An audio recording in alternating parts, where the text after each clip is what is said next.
सभी को सादर सादर जय जिनेंद्र। आज बड़ा हमारा बड़ा सौभाग्य का हमारा परम सौभाग्य है कि आज हम आचार्य 108 विद्यापति श्रीमती सागर महाराज जी की सुशिष्या आरिका 105 शांति समाधि भूषण माता जी की विनंजलि में आज एकत्रित हुए। आर के माता श्री की 19 जनवरी को समाधि शांतिपूर्वक हुई और उस उपलक्ष्य में हमने यहाँ पे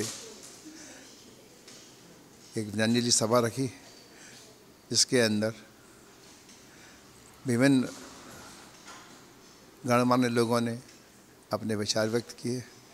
हमको मालूम था पहली बार समाधि हमारे सेक्टर 11 में मेरे सामने मेरे जीवन में हुई है, तो मुझे मालूम पड़ा कि सेक्टर 11 के अंदर जो ये पहली समाधि और पहली आर्यका दीक्षा पूरी रोहिणी प्रीतमपुरा में हुई है।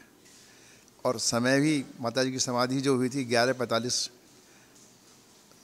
रात को हुई, तो उसका भी जोड़ निकाला था 11 होता है। तो जैसा बताया माता जी ने कि बहुत ही अच्छे समय में हुई और वो सभी समाज के लिए बहुत ही लाभपूर्वक है, बहुत ही भाग्यशाली, बहुत ही अच्छे समय हुई है, जिससे समाज को इस समाधि का बहुत ही अच्छा असर मिलेगा। मैं दीपक जैन अध्यक्ष देवजन समाज सभी लोगों को हार्दिक अभिनंदन करता हूं और समझे अनुरोध करता हूं कि इसी प्रकार अपना सहयोग दें। और माता जी की समाधि जो हुई है, मतलब माता जी ने अपनी तो जो महिला पर्याय का छेदन कर लिया और वे मोक्ष पथ पर ज़रूर मैं समझता हूँ गारंटी पूर्वक वह अपना उन्होंने महिला पर्याय का छेदन कर लिया और मोक्ष का जीव बन गई। और हमको भी इसी मार्ग पर प्रशस्त करने की हम भी कोशिश करें, ऐसी भावना के साथ सादर जय जिनेंद्र। नमोकार चैनल का भी आभारी हूँ कि वह बहुत ही अच्छा इस विभिन्न कार्यक्रमों में अपना सहयोग देते हैं और बहुत ही अच्छा प्रोग्राम तैयार करते हैं, ताकि इस माध्यम से विभिन्न पता नहीं 60 लाख इनके फॉलोअर्स हैं, तो भिन्न लोगों को इन चीज़ों के बारे में मालूम पड़ता है, तो वह भी प्रेरित होते हैं कि हम भी अपने यहाँ साधुओं का आवागमन करें, उनकी समाधि पूर्वक संलेखना हो और वह भी इस तरीके से सब लोग प्रेरित हों। जनरली देखा गया है कि साधुओं की आहारचर्या, साधुओं की चर्या के लिए बहुत से लोग बड़े शहरों में दूर रहना चाहते हैं, लेकिन इस तरह का वातावरण देख के सब लोग प्रेरित होते हैं और अपना जीवन सफल करते हैं। धन्यवाद। आचार्य 108 श्री विद्याभूषण सन्मति सागर जी महाराज की परम शिष्या सरस्वती भूषण माता जी एवं समाधिस्थ आरिका शांति भूषण शांति समाधि भूषण माता जी के चरणों में कोटि कोटि वंदना। मैं नरेंद्र जैन सेक्टर 11 से, मुझे इस समाधि को 18 तारीख से और 22 तारीख तक की क्रियाओं में सम्मिलित होने का अवसर प्राप्त हुआ, जो कि एक समाधि इस तरह से होती है उसको देखने का अवसर मिला। सभी को सादर जय जिनेंद्र। नमोकार चैनल भी जैन धर्म की प्रभावना में विशेष महत्व रखता है और हर कार्यक्रम को ये अच्छे से दर्शाता है। जय जिनेंद्र। आरिका माता 105 श्री सरस्वती भूषण माता जी का सानिध्य हम सभी को सेक्टर 11 जैन समाज को मिला, उसके हम बहुत बहुत आभारी हैं। आरिका माता 105 श्री शांति समाधि भूषण माता जी का समाधि विधि विधान पूर्वक संलेखना बहुत अच्छे से हुई, उसके हम पूरे सेक्टर 11 के समाज के बहुत बहुत आभारी हैं। सब ने बहुत अच्छे से वैयावृत्ति करी, सब ने माता जी की सेवा करी और सब सबके हम बहुत बहुत आभारी हैं। पूरा जैन समाज पुण्यशाली है जिन्होंने इस समाधि में अपना योगदान दिया और सबने अपना अपना पुण्य अर्जन किया। अंजुल भाभी जी। आप सभी को जय जिनेंद्र। मैं सेक्टर 11 अंजुल जैन महामंत्री। ये सब जो माता जी का है, इससे मुझे इतना देखने को मिला कि समाधि हमने पहले भी देखी थी, मगर जो इस वक्त हमने सामने अपने हाथों से या अपने बिल्कुल नज़दीकी रूप से देखा है, तो पता चलता है कि ये क्या होता है। इससे मुझे बहुत प्रेरणा मिली है और अपने आप को ऐसा भी मिला है कि प्रभु, मैं आपसे यही विनती करूंगी कि जो समाधि हमारी माता जी के साथ हुई, उसी प्रकार हम सभी की भी अगर हो तो हम बहुत धन्य हो जाएंगे। लेकिन उसके लिए हमें बहुत कुछ करना पड़ेगा। तो मैं कोशिश करती हूँ और प्रभु से यही प्रार्थना करूँगी कि मुझे उस मार्ग की ओर रास्ता दिखाए, जिससे कि मैं भी अपना यही भावपूर्ण सही करूं। सादर जय जिनेंद्र। और सबसे ज़्यादा मैं आभार करती हूँ नमोकार चैनल का, जो उन्होंने हर वक्त, जैसे कि 2 दिन हमारे साथ ऐसा रहा जो माताजी का स्वास्थ्य ठीक नहीं था, तो इन्होंने अपना पूरा समय दिन और रात जो हमें दिया है, समय समय की सारी चीज़ जो हम सब तक पहुंचा रहे हैं, तो इनका बहुत बहुत बहुत बहुत तहे दिल से धन्यवाद करते हैं नमोकार चैनल का। जय जिनेंद्र।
सेक्टर 11 में काफ़ी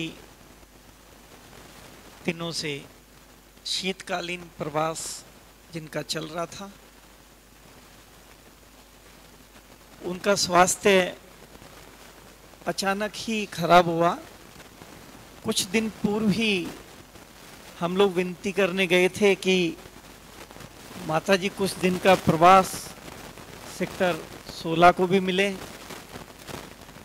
और एक बार को तो कार्यक्रम बन भी गया था, लेकिन स्वास्थ्य थोड़ा सा प्रतिकूल था और एकदम से ही शीतलहर का प्रकोप बढ़ गया था, तो वो विहार का कार्यक्रम स्थगित हो गया था। एक दिन पहले ही उनका स्वास्थ्य थोड़ा ज़्यादा खराब हुआ और परम पूज्य सरस्वती भूषण माताजी के कर कमलों से उनकी आरिका दीक्षा संपन्न हुई। वह आरिका दीक्षा संपन्न होने के पश्चात उन्होंने संलेखना व्रत लिया, और अत्यंत ही भव्य जीव थी, क्योंकि मैंने देखा है संलेखना प्रायः बहुत सी बार बहुत समय लेती है, बहुत वेदना होती है, खासकर श्रावकों को देखने वाले को ज़्यादा होती है।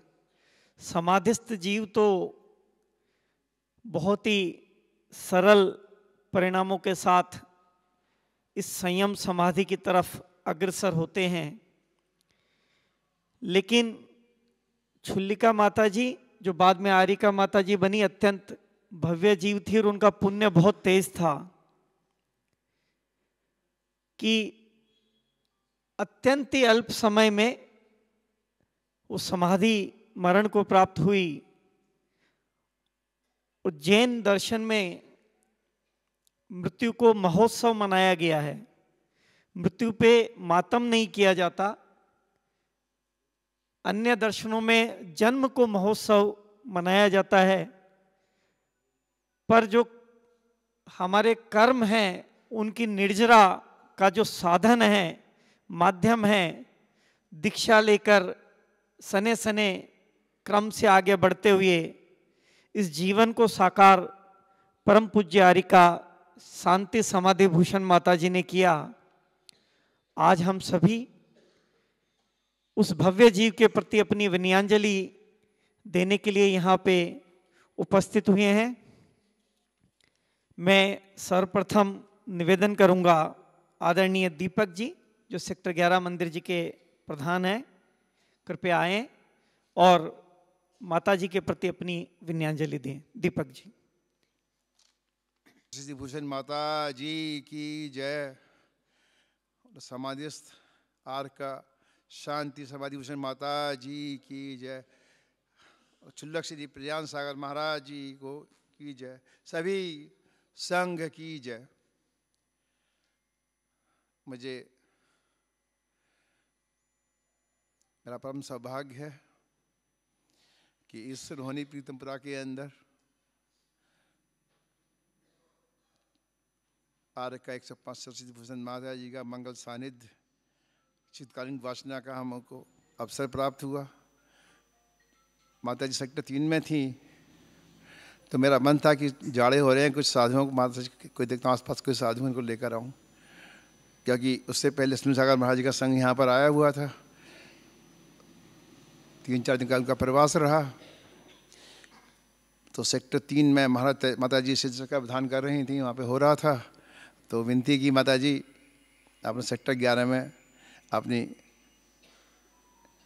चरण राज का देनी है, जिससे कि कुछ हम आपके मंगल प्रवचन से कृतार्थ हों। और सब ठीक ठाक चल रहा था, और सुबह प्रवचन होते थे। आरिका माता जी, छुल्लिका जी माता जी सुबह आती थी, शाम को भी माता जी की शंका समाधान सब ऐसा चल रहा था। माता जी को थोड़ा सा, छुल्लिका माता जी को थोड़ा सा पेट में गैस बनती थी, कुछ दिक्कत हो रही थी, और समय समय पर हम हमारे दिखा भी रहे थे, वैद्य जी को दिखा रहे थे, कुछ डॉक्टर को दिखा रहे थे। जो भी है, आयु कर्म होना था, आयु कर्म पूरा था, हुआ तो छुल्लिका माता जी का आरिका माता जी बनी हमारी। और हमारा परम सौभाग्य रहा। पहले तो हमको बहुत वेदना हुई कि ऐसा होना नहीं चाहिए, लेकिन माता जी ने कहा नहीं, एक समय आता है हर एक का। तुम्हारे यहाँ आर का बनी है रोहिणी प्रीतमपुरा का। हमारा सौभाग्य हुआ कि पहली दीक्षा एक दिगंबर साध्वी की रोहिणी प्रीतमपुरा में जो आर का दीक्षा हुई वो सेक्टर 11 के अंदर हुई। तो मुझे लगा कि शायद बहुत ही अच्छा हम लोगों का परम सौभाग्य। और फिर समाधि हुई यहाँ पे, क्योंकि माता जी को एक दिन के अंदर ही, एक दिन पहले छोलका आर का दीक्षा दी गई, छोलका शांतिभूषण माता जी को, और उसके बाद उन्होंने संलेखना ले ली और बहुत शांत स्वभाव में, जैसा मुझे बताया कि उस दिन मैं क्या हुआ था कि मैं भी काफ़ी कुछ विश्वसागर महाराज जी के बिहार में चल रहा था। तो उस दिन मेरा मंदिर जी में अभिषेक बनी आना हुआ। तो मुझे रविंद्र भसन ने बताया कि माता जी को जैसे भी कुछ हो रहा था, उन्होंने सामने धारा दिखी, उनके लिए प्रतिमा विराजमान की गई नीचे जहाँ माता जी थी, और जैसे उन्होंने प्रतिमा जी के दर्शन किए हैं उस वक्त बिल्कुल शांत हो गई, बिल्कुल जीवित अवस्था में सब कुछ ठीक था, लेकिन उनके दर्द वेदना सब खत्म हो गई उन्होंने अभिषेक संधारा देखने के बाद में। और उसके पश्चात जैसे मैं अपने सतवीर जी को, बैद जी को लेकर आया, साथ जापानीज पार्क में कहीं थे, तो मैंने इंतजार कर रहा था कि बैद जी मुझे मिल गए।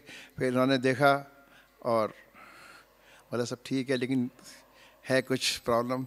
एनी हाउ हमारा परम सौभाग्य रहा कि हमारी आर का शांति समाधि भूषण माता जी का हमारे यहाँ पे समाधि हुई। और उसके बाद हम लोगों ने जो भी संस्कार किए, ये हमारा वो भाग्य सेक्टर 11 का रहा। और माता जी ने एक चीज़ बताई मेरे को कि इनका जो समाधि हुई है वो 11:45 रात को हुई है। बहुत ही अच्छे समय काल से हुई है। पूरे सेक्टर 11 को होने के लिए ये बहुत परम सौभाग्य है कि यहाँ पे साधुओं की समाधि का समय जो होता है उससे भी काफ़ी समाज के ऊपर फर्क पड़ता है सभी प्रकार से। तो मैं तो यही कहना चाहूँगा कि जहाँ भी हैं मोक्ष मार्गी जीव, आचार शांति समाधि बुद्ध माता जी मोक्ष मार्ग पर अग्रसर हों, उनका निश्चित ही महिला उसे पर्याय से भेदनों के देवगति में गई होंगी।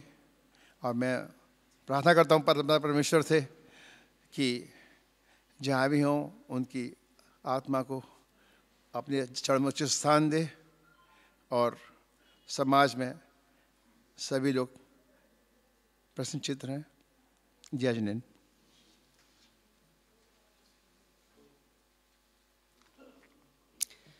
सेक्टर 11 का समाज के श्रावकों का पुण्य अत्यंत प्रबल था कि माताजी का वहाँ प्रवास हुआ, दीक्षा हुई व समाधि हुई।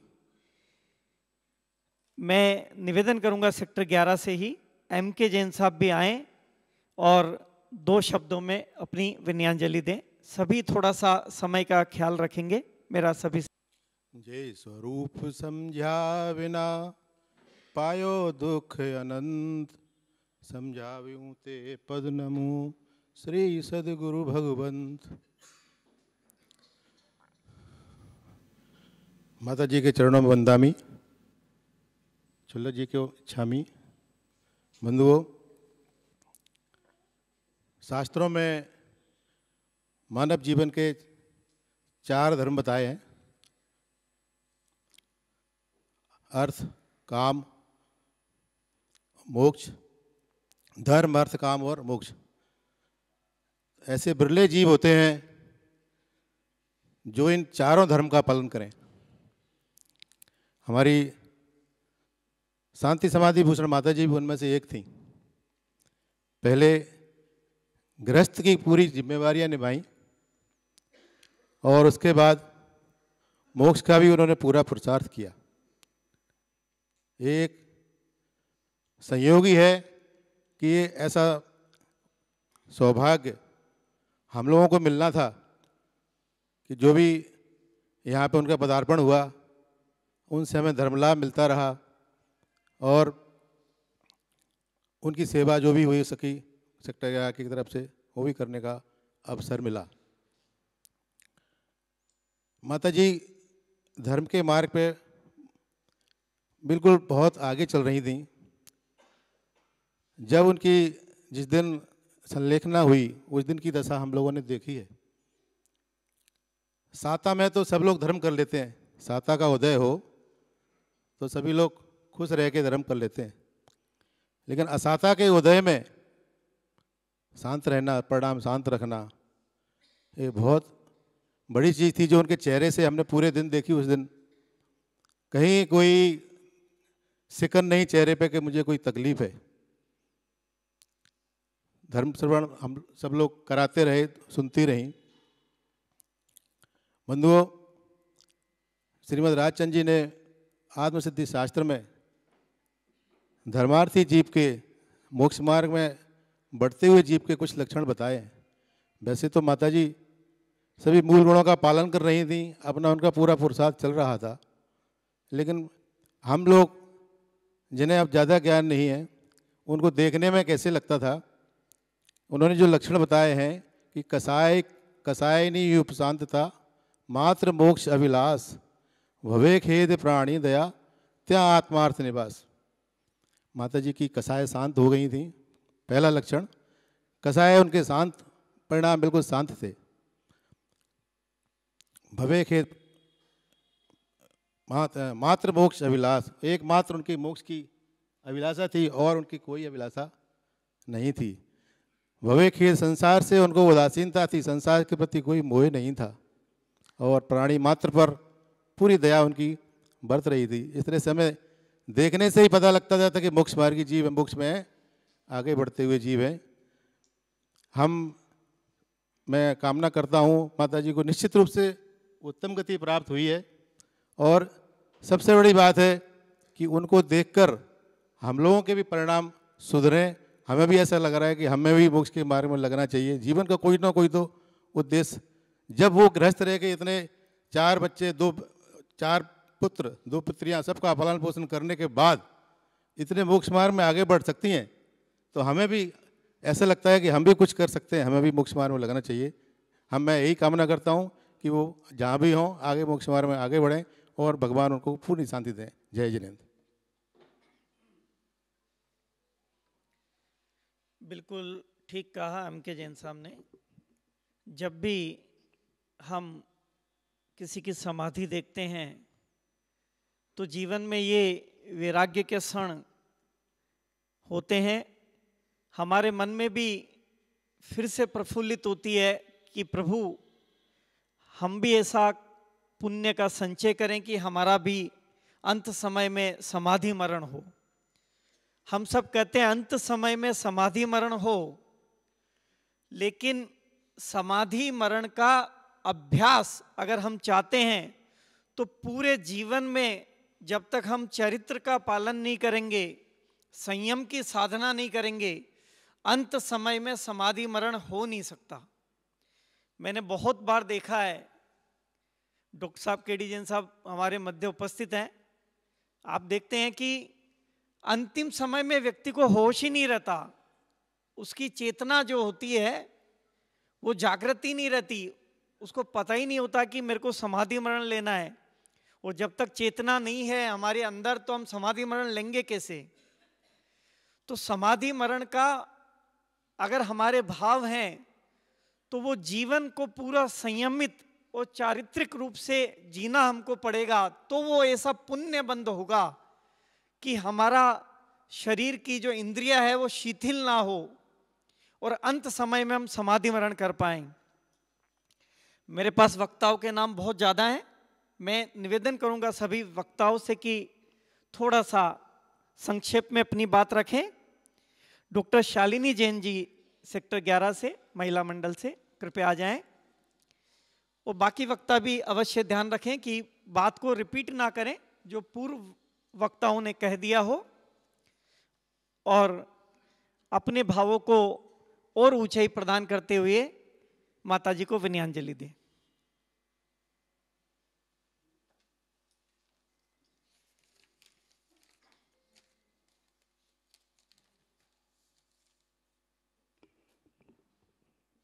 हेलो, सभी साधर्मी जनों को मेरी ओर से जय जिनेन्द्र। बोलिए महावीर भगवान की, बोलिए परम पूज्य त्रिलोक तीर्थ प्रणय समाधि सम्राट आचार्य श्री 108 विद्याभूषण सन्मति सागर जी महाराज की जय हो।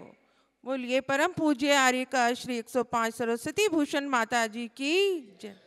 बोलिए पूज्य आर्य का श्री 105 शांति समाधि भूषण माता जी की जय। जैसा कि आप सभी को विदित है कि आज हम सब यहाँ पर माता श्री 105 शांति समाधि भूषण माता जी की वीर्यांजलि अर्पित करने के लिए एकत्रित हुए हैं। ये हमारा परम सौभाग्य है कि हमें माता जी का सानिध्य मिला, उनकी मधुर ज्ञानमयी वाणी का रसवादन करने का अवसर मिला। हमारे सभी का पुण्य का योग बना, स्पेशली सेक्टर 11 रोहिणी के सभी जैन समाज का यह योग बना कि माता श्री के चरण कमलों का आशीर्वाद प्राप्त करने का अवसर मिला। ऐसा तो मेरा पहला अनुभव था। आज तक मैंने कभी ऐसा अनुभव नहीं किया जो इस समय किया। हमारा पुण्य योग बना कि माता जी से जिन वाणी सुनने को मिली, उनके चरणों में रहकर उनका आशीर्वाद मिला। चंद लाइनें मैं बोधि दुर्लभ भावना की बोलती हूँ। दुर्लभ है निगोद से थावर, अरुत्रस गति पानी, नर काया को सुरपति तर से, सो दुर्लभ प्राणी। उत्तम देश सुसंगति दुर्लभ, श्रावक कुल पाना, दुर्लभ सम्यक दुर्लभ संयम, पंचम गुण ठाना, दुर्लभ रतन त्रय आराधन, दीक्षा का धरना, दुर्लभ मुनिवर के व्रत पालन, शुद्ध भाव करना, दुर्लभ से दुर्लभ है चेतन, बोधि ज्ञान पावे, पाकर केवल ज्ञान नहीं फिर इस भव में आए। मनुष्य भव की प्राप्ति होना अति दुर्लभ है। उत्तम कुल में जन्म लेना, धर्माकुल वातावरण का मिलना, सच्चे ज्ञान को प्राप्त करना, दीक्षा का धारण करना, व्रत संयम का पालन करना और आत्मा की आराधना करना क्रमशः एक से एक महादुर्लभ है। मनुष्य जीवन को सार्थक बनाने का उदाहरण है श्री माता श्री आर्य का 105 शांति भूषण समाधि भूषण माता जी ने त्याग तप और संयम के माध्यम से आचार्य श्री 108 विद्याभूषण सन्मति सागर जी महाराज से 1998 में चुल्लिका दीक्षा धारण करी और धर्म की प्रभावना करी। हमारा परम सौभाग्य है कि माता जी का सानिध्य हमें मिला। उनका स्वास्थ्य कई दिनों से ठीक नहीं चल रहा था। इसके बावजूद उन्होंने अपना तप संयम बिल्कुल भी विचलित नहीं होने दिया। वह नियमित रूप से अपने नित्य नियम क्रिया, देव दर्शन, प्रतिक्रमण आदि उन्होंने अंतिम समय तक बहुत ही दृढ़ता से पालन किया। उनका स्वास्थ्य देखते हुए हमें भी लगता था माता जी कैसे सब कर लेती हैं, पर उनका अपना संयम पे दृढ़ता अतुल्य थी। उनका संयम देखते हुए हमें भी संयमित होने की शिक्षा मिलती है। उनको 19 जनवरी 2024 को आर्यका श्री 105 सरस्वती भूषण माता जी ने आर्यका दीक्षा देकर उनकी संलेखना विधि विधान पूर्वक कराई और शांत परिणामों से माता जी की समाधि 19 जनवरी 2024 में रात्रि में 11:45 पर रोहिणी सेक्टर 11 दिगंबर जैन मंदिर में हुई और इस पुण्य के भागीदार हम सभी बने।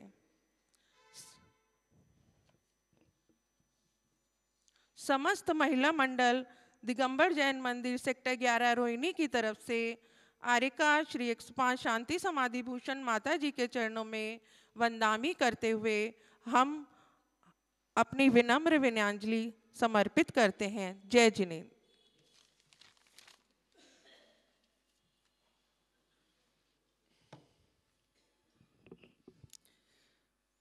और विनयांजलि की बहुत सारे और भी वक्ताओं के नाम आ रहे हैं। मैं थोड़ा सा आगे बढ़ता हूं। माता जी का प्रवास में उनकी वैयावर्ती औषध वृत्ति करने का सौभाग्य आचार्य सतबीर जी शर्मा को मिला और उन्होंने बहुत अच्छे परिणामों के साथ माता जी की सेवा की। मैं निवेदन करूंगा सतबीर जी शर्मा साहब से कि आए और माता जी के चरणों में अपनी विनयांजलि दें। ओम।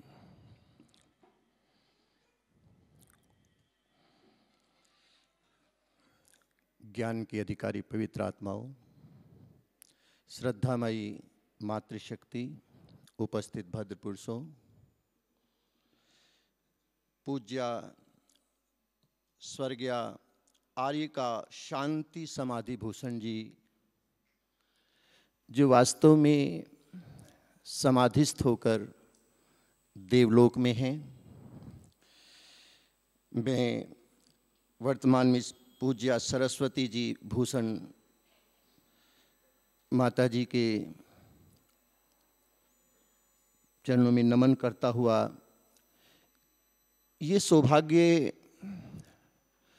उनके देवलोक जाने से 2 दिन पूर्व उनको थोड़ी सी वेदना हुई, पीड़ा हुई पेट की, सर्दी बहुत थी। प्रकृति अपना व्यवस्था देखती है, लेकिन पूरी मान्यताओं में जैन साधुओं जैसी तपस्या संसार में कहीं नहीं है, और तपस्या के बिना जीवन का पूर्ण निर्माण नहीं हो पाता है। जिसके लिए जीवन पर्यंत हम प्रयास करते हैं, वो उन्होंने जिस तरह से जीवन को तप में बना करके अपनी समाधि को प्राप्त किया, वो क्षण हमें देखने का सौभाग्य मिला। मेरे पास आपके समाज के दीपक जैन जी गए कि आचार्य जी हमारे साध्वी को देखना है। मैं गदगद हुआ, चलो। मैं आया, उनकी वेदना को देखा और मैंने मोती पिष्टी और रस सिंदूर की एक छोटी सी उनको पुड़िया दी कि आप इसको किसी भी तरह से, क्योंकि मैं जानता हूं आपके जो सिद्धांत हैं, जो नियम हैं, वो बहुत कठोर है। मैं गोहाना भी गया, में वहाँ भी व्यवस्था की, लेकिन ऐसे कठोर नियम मैंने नहीं देखे। और वो अपने जीवन के अंतिम क्षण तक उस कठोर तपस्या में लीन रहे। लेकिन जिस दिन ये फिर सुबह सुबह मेरे पास दीपक जी पहुँचे, मैं आ ही रहा था कि आचार्य जी एक बार चलना है। मैंने कहा चलो। ऐसे ही मैं गाड़ी में बैठा आया, सरस्वती भूषण जी उनके सम्मुख बैठे, हाथ में हाथ लिए, बहुत संक्षिप्त से, मतलब इतना सब पूरा समाज उनके लिए प्रार्थना कर रहा है। मैंने उनकी नाड़ी को देखा। मैं आपको निश्चित कहना चाहता हूँ, अभी तक मैंने जितनी नाड़ी देखी, मैं नाड़ी देख करके रोग के साथ साथ व्यक्ति का स्वभाव बता देता। नाड़ी नहीं, चेहरे से भी पता चलता है। तो मैंने जैसे उनकी नाड़ी को देखा, हाथ थोड़ा रगड़ा, देखा, तो माता जी ने कहा जी ये समाधि में लगभग आ गए हैं, घंटा 2 घंटा। मैंने कहा नहीं माता जी, अभी कम से कम 8-10 घंटा, क्योंकि इतनी बढ़िया नाड़ी, इतनी शांत। मैंने कहा एक प्रार्थना मैं आप सब लोगों से करता हूं कि ये निश्चित है कि इनको कोई कष्ट नहीं है इस समय। 2 दिन पहले कष्ट था, लेकिन जिस समय वो गई उस समय कोई कष्ट नहीं है, कोई पीड़ा नहीं है। ये जीवन की परम तृप्ति को प्राप्त हो रही हैं। वो संतुष्टि के भाव इनके चेहरे पर लक्षित हो रहे हैं। मैंने कहा आप सब प्रसन्न मुद्रा में इनके सम्मुख बैठे, ये आपकी सब व्यवस्थाओं को समझ रहे हैं कि इतने लोग मुझे अपने भाव दे रहे हैं, प्रार्थना कर रहे हैं, प्रेयर कर रहे हैं। और मैं आपको एक छोटा सा निवेदन करना चाहता हूं कि हम, ये विनयांजलि नाम मुझे बहुत अच्छा लगा। शोक सभा कहते हैं लोग, श्रद्धांजलि सभा कहते हैं, लेकिन विनयांजलि में एक प्रार्थना करना चाहता हूं। जो प्रार्थना आपने पूर्व में सबने मिलकर के की सामूहिक, उस प्रार्थना के जो शब्द हैं, यदि वो हमारे जैन समाज के अंदर वो भावना, वो जो प्रार्थना है, वो जीवन में आत्मसात हो जाए, तो वो चेहरा अलग दिखाई देना चाहिए। वो परम शांति, परम तृप्ति, परम संतुष्टि इतनी बढ़िया जिसकी प्रार्थना हो, जिसकी भावना हो, उनके चेहरे पर आभा अलग दिखाई देनी चाहिए। जैसे इन संतों के चेहरे पर जो तृप्ति का भाव, जो साधना का भाव, जो तपस्या का भाव है, इनसे हमें जो मिलता है वो चेहरे पर अलग दिखाई देना चाहिए। मैं 2 पंक्तियां बोलना चाहता हूं आप सबके साथ, उस पर ध्यान देना कि वो कितनी सटीक माता जी के जीवन में बैठती थी, कितनी सटीक बैठती थी। हम सब बच्चे अपनी उस माँ के लिए 2 शब्द, कहाँ हो माँ तुझे तेरे दुलारे याद करते हैं, ये टुकड़े जिगर के आँखों के तारे याद करते हैं, कहाँ हो माँ। जहाँ भी तू छुपी है माँ, कहीं से लौट कर आजा, बड़ी हसरत से ये बच्चे तुम्हारे याद करते हैं, कहाँ हो माँ। हमारे वास्ते तुम तो बनी थी कल्प की छाया। साधु साधु कब बनता है? जब साधु समाज के लिए जीता है, वो अपने लिए जीना छोड़ देता है, तब वो साधु बनता है। हमारे वास्ते तुम तो बनी थी कल्प की छाया, दिए दिन रात जो तुमने सहारे याद करते हैं, कहाँ हो माँ। समझते हैं गया प्राणी कभी वापिस नहीं आता। गया प्राणी वापिस नहीं आता, लेकिन मैं ये कहना चाहता हूँ, शांति भूषण माता जी, आप चले गए, अपने भौतिक देह में अब रहे नहीं, लेकिन अपने अद्भुत कार्यों से तुम जाकर के भी गए नहीं, वो हमारे बीच में हैं। समझते हैं गया प्राणी कभी वापिस नहीं आता, मगर हम क्या करें ममता के मारे याद करते हैं, कहाँ हो माँ तुझे तेरे दुलारे याद करते हैं। हम उनकी समाधि से प्रेरणा लें और अपने जीवन में उनके आदर्शों को, उनकी मर्यादाओं को, उनकी परंपराओं को, उनके त्याग को, उनके तप को अपने जीवन में जीवित करके, आत्मसात करके, हम प्रेरणा स्रोत मान करके उन्हें अपने जीवन को सुंदर बनाएं।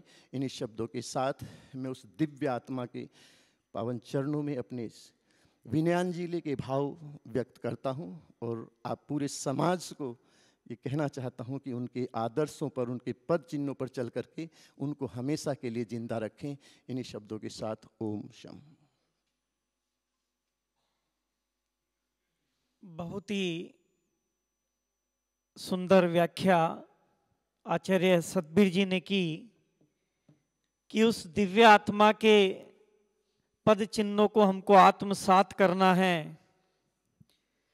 मैं निवेदन करूंगा, भोपाल से हमारे मध्य पधारे श्री प्रभाजी जैन,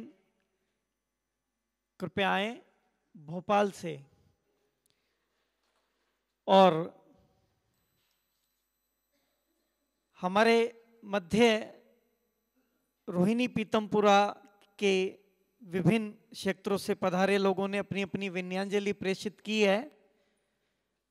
आदरणीय श्री प्रवीण जी जैन सीपी ब्लॉक मंदिर के अध्यक्ष हैं, हम उनकी तरफ से भी विनयांजलि माता जी के चरणों में प्रेषित करते हैं। अनु जी जैन सेक्टर 5 मंदिर के प्रधान व अरुण जी जैन सेक्टर 5, श्री अशोक जी जैन सेक्टर 16 व रोहतास जी जैन सेक्टर 16, श्री सतीश जी जैन प्रशांत विहार, उन सबके मंदिर कार्यकारिणी की तरफ से माता जी के चरणों में विनयांजलि प्रेषित करते हैं। प्रभा जी भोपाल से।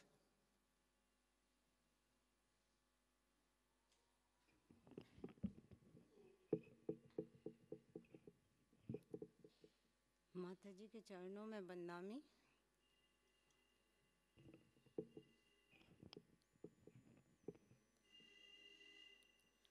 सौम्यता जिनकी सुगंध थी, आनंद जिनका जीवन था, सत्कर्म जिनकी शोभा और परोपकार जिनका कर्तव्य था। साथियों, आज हम यहाँ सब मिलकर के जिस अटल सत्य को स्वीकार कर रहे हैं वो प्रकृति का नियम है कि जिसने इस संसार में जन्म लिया है उसको तो यहाँ से जाना ही पड़ेगा। तो परंतु जब हमारे किसी इष्टजन का हमसे वियोग होता है तो वो हमको वियोग असहनीय हो जाता है, पीड़ा देने वाला हो जाता है। परम पूज्य छुल्लिका 105 शांति भूषणमती माता जी हमारे गृहस्थ जीवन में थी जब वो हमारी सासू जी थी। जब कोई लड़की कोई गलत कार्य करती है तो उससे कहा जाता है कि जब सास लोगों पर कभी कभी क्रोध किया हो। प्रातः उठ जाती थी, 4 बजे स्वाध्याय के लिए 4 बजे उठ करके स्वाध्याय के लिए बैठ जाती थी और हम 4 बहुएँ हैं तो उन चारों बहुओं को आजू बाजू बिठा लेती थी और स्वाध्याय की शिक्षा देती थी। और मैंने उनको जीवन में ये भी देखा कि जब वो खाना बनाती थी तो एक चौका अपने बाजू में स्थापित कर लेती थी और उस पर जिनवाणी को बिठाती थी। जिनवाणी को विराजमान करके वो स्तुतियाँ, स्वाध्याय यानी संस्कृत का स्तोत्र आदि जो होते थे तो वो याद करती थीं। तो यद्यपि हम 4 बहुएं घर में थे परंतु उन्होंने कभी भी हमको किसी भी प्रकार से ना तो क्रोध किया और ना कटु वचन कहे। इतनी शांत और सरल थी कि जिनको देख कर के लगता नहीं था कि इनके प्रति कुछ हम लोग गलत व्यवहार करें। जब मैं ससुराल में पहली बार आई थी तो उन्होंने हमको केवल एक ही शिक्षा दी थी कि बेटे अपने से बड़ों का कभी अपमान नहीं करना और जब तुमको प्रतिकूल परिस्थितियां मिलें तो उनसे समझौता कर लेना।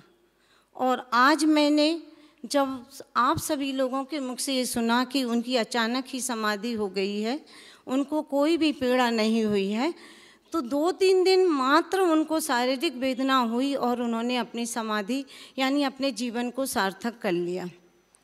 तो जिनके जीवन भर अगर शांत परिणाम रहते हैं तो निश्चित ही अंत समय में वो ही परिणाम हमारे काम में आ जाते हैं। तो मैं माता जी के प्रति अपनी विनम्र भावांजलि अर्पित करते हुए, श्रद्धांजलि अर्पित करते हुए विनम्र निवेदन करती हूँ कि उनको परम उस दिव्यात्मा को अच्छी सद्गति प्राप्त हो और उनका अति शीघ्र इस संसार का जो जीवन मरण का चक्र है वो इस संसार से छूट जाए। इसी श्रद्धा के साथ मैं उनको पुनः श्रद्धांजलि अर्पित करती हूँ। और आने और जाने के बीच में जो कर्म करता है वो ही उसके साथ जाते हैं। छुल्लिका शांति भूषण माता जी जो हमारी सरस्वती भूषण माता जी की गृहस्थावस्था की माता जी थी, सभी को ज्ञात ही होगा। और मेरा संबंध तो इस परिवार से तब से है, तब वो उधर बैठी हैं ना सुनीता जी और ये माता जी, ये दोनों छुल्लक सन्मत सागर की ब्रह्मचारिणी थी। आप देखिए कितना पुराना समय हो गया। तो आरका शांति भूषण माता जी की समाधि असल में बड़े गांव में होनी थी और मेरी माताजी से कई बार बात हुई और मैंने माताजी से बहुत बार निवेदन किया और उनकी भी यही इच्छा थी कि समाधि वहाँ हो। लेकिन रोहिणी की जैन समाज बहुत भाग्यशाली है कि उनको यह अवसर मिला। मैं माताजी के बारे में चूँकि यहाँ हैं सब जानते ही हैं कितनी विद्वान हैं और जिस तरह से सन्मत सागर जी महाराज जी ने पहली दीक्षा शांति भूषण माता जी को बड़े गांव में दी थी, उसी तरह हमारे आचार्य सन्मत सागर जी महाराज जी ने दूसरी दीक्षा ये सरस्वती भूषण माता जी को दी थी।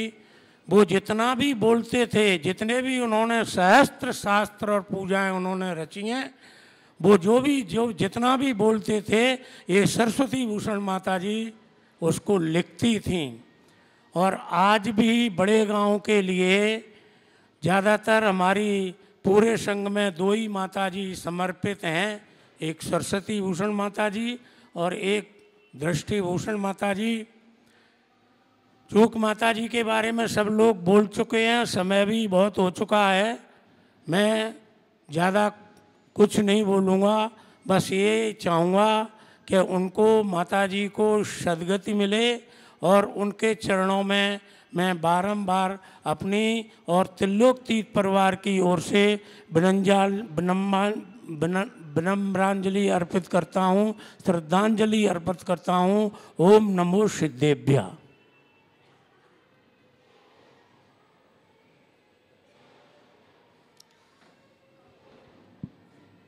आदरणीय महेंद्र जी जैन साहब ने पूरा जीवन वृत्तांत कैसे संपर्क में आए और कैसे सारी प्रक्रिया हुई उसके बारे में बताया। हम सबका वास्तव में सौभाग्य है कि माताजी का रोहिणी में आगमन हुआ और हमको ये जिनवाणी का श्रवण करने का सौभाग्य मिला।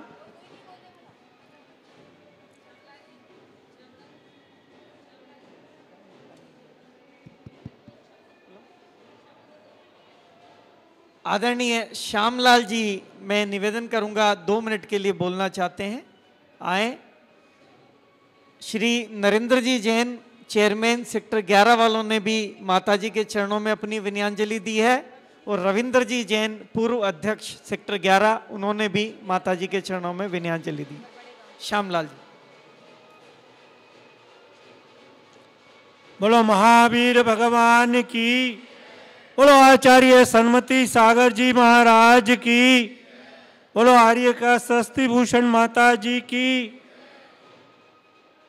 विनयाञ्जलि में उपस्थित सभी धर्म प्रेमियों को मेरा सादर जय जिनेंद्र। जैसा कि सभी वक्ताओं ने बताया है और आपको पता भी है, शांति समाधि भूषण माता जी की समाधि 19 तारीख को हुई थी और फिर उनका पार्थिव शरीर त्रिलोक तीर्थ धाम बड़े गांव में ले जाया गया। उनके पुण्य का बहुत वो पुण्यशाली थी कि फिर वहाँ उनका अंतिम संस्कार किया गया, कि उनका अंतिम संस्कार भी उसी जगह हुआ जहाँ उनके गुरु जी का अंतिम संस्कार हुआ, आचार्य सन्मति सागर जी महाराज का। उनकी उम्र 81 साल थी और उन्होंने आचार्य सन्मति सागर जी महाराज से चुल्लिका की दीक्षा ली थी।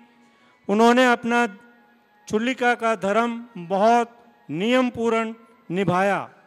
वो अपने नियम की इतनी पक्की थी कि जैसे डॉक्टर राकेश जैन ने बताया चतुर्मास के बारे में, पश्चिम बिहार में उनका चतुर्मास हुआ था। एक दिन उनका त्रिलोक तीर्थ धाम में जाने का विचार बना तो प्रियंका दीदी उनके साथ गई, मैं भी उनके साथ था। उनसे बैठा नहीं जा रहा था। प्रियंका दीदी ने उनको अपनी गोद में लेके और त्रिलोक तीर्थ गए, वहाँ दर्शन कराए, वापस आए तो उनको गोद में लिटा के प्रियंका दीदी ने भी उनकी बहुत सेवा की है। सरस्वती भूषण माता जी ने भी अपना धर्म और कर्म दोनों निभाया। कैसे? उनकी सेवा की, क्योंकि वो इनके संघ की सदस्य थी और उनकी इतनी सेवा की कि इनकी वो सांसारिक जीवन में इनकी माँ भी थी, तो माँ होती है, एक बेटी के रूप में भी इन्होंने उनकी सेवा की। मैं ज़्यादा ना कहते हुए इतना कहूँगा कि सरस्वती भूषण माता जी ने भी आचार्य सन्मति सागर जी महाराज से दीक्षा ली और वो इनके गुरु थे और ऐसे गुरु थे जिन्होंने अपने जीवन में 2 अद्भुत काम किए। एक तो जिनेंद्र भगवान का रथ शेरों द्वारा सोनागिर में चलवाया, दूसरा बड़े गांव में त्रिलोक तीर्थ का निर्माण करवाया। त्रिलोक तीर्थ आज भारत में ही नहीं पूरे दुनिया में बहुत मशहूर है, बहुत अच्छी तरह जाना जाता है। मेरी आप सबसे प्रार्थना है कि आप एक बार त्रिलोक तीर्थ के दर्शन जरूर करें। अब तो वहाँ पे हमें कट भी मिल गया है और यहाँ से दिल्ली से सिर्फ 40 मिनट में आप त्रिलोक तीर्थ धाम पहुँच सकते हैं, जबकि पहले हम 1.5-2 घंटे में पहुँचते थे। अगले महीने से वो ऑफिशियली वो कट खुल जाएगा और हम सब लोगों के लिए रास्ता आसान हो जाएगा। और अंत में मैं महावीर भगवान से प्रार्थना करता हूँ कि माता जी को अपने चरणों में जगह दें। ओम शांति शांति शांति।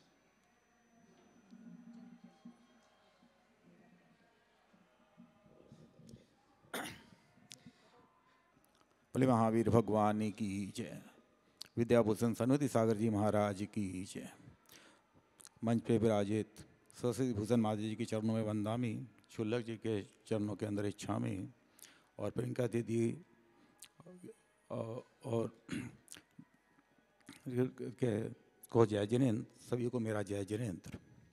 मैं वक्ता तो नहीं हूँ, 1 महीने से माता जी का यहाँ पे प्रवास हुआ, इनके सानिध्य में रहने का हमको मौका मिला। उनकी मैंने दिनचर्या देखी, सुबह शाम माता जी आधा घंटा पौना घंटा भगवान जी के बिल्कुल साक्षात बैठ कर करके एक टक भगवान से जैसे बातें कर रही हों, ऐसी उनकी मैंने चर्या देखी है। और अंतिम दिन 2 दिन पहले जैसे उनका स्वास्थ्य खराब था, लेकिन जिस दिन उनकी सुबह मैंने उनकी चर्या देखी, ऐसा मेरे को महसूस हो रहा था जैसे उनके दोनों तरफ देव खड़े हों और उनको क्रिया करा रहे हों। सुबह उन्होंने अभिषेक जब देखा, उनके चेहरे के ऊपर जितनी शांति थी कि लगता ही नहीं था कि नहीं 2 दिन पहले इनके बीमार थी या इनको कुछ था। उसके बाद आर्यिका दीक्षा यहाँ पे जब हुई तो उनके चरणों के अंदर लेकिन पूरे रूप से वह सचेत और उनके भावों के ऊपर बिल्कुल शांति थी। और पूरा दिन जैसे तीर्थंकर प्रकृति के अंदर आखिर के अंदर हार और निहार नहीं होता, अंतिम दिन उनको ना हार था ना निहार था, ऐसी अवस्था हमने देखी है। और मैंने जो महसूस किया कि जैसे साक्षात देव यहाँ से उनको लेकर के गए हैं, वह देवगति में तो गई हैं। मैं श्री जी के चरणों में निवेदन करता हूँ वह जल्दी से शीश शिला पर विराजमान हो, ऐसी मैं अपने भावना व्यक्त करता हूँ। सभी को जय जिनेन्द्र, माता के चरणों में वंदामी। बोले महावीर भगवान की जय।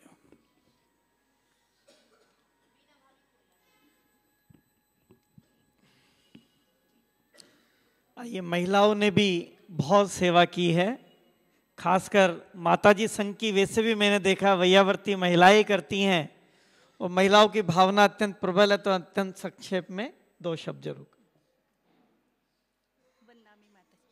राणा राजा छत्रपति हातिन के असवार, मरना सबको एक दिन अपनी अपनी बार।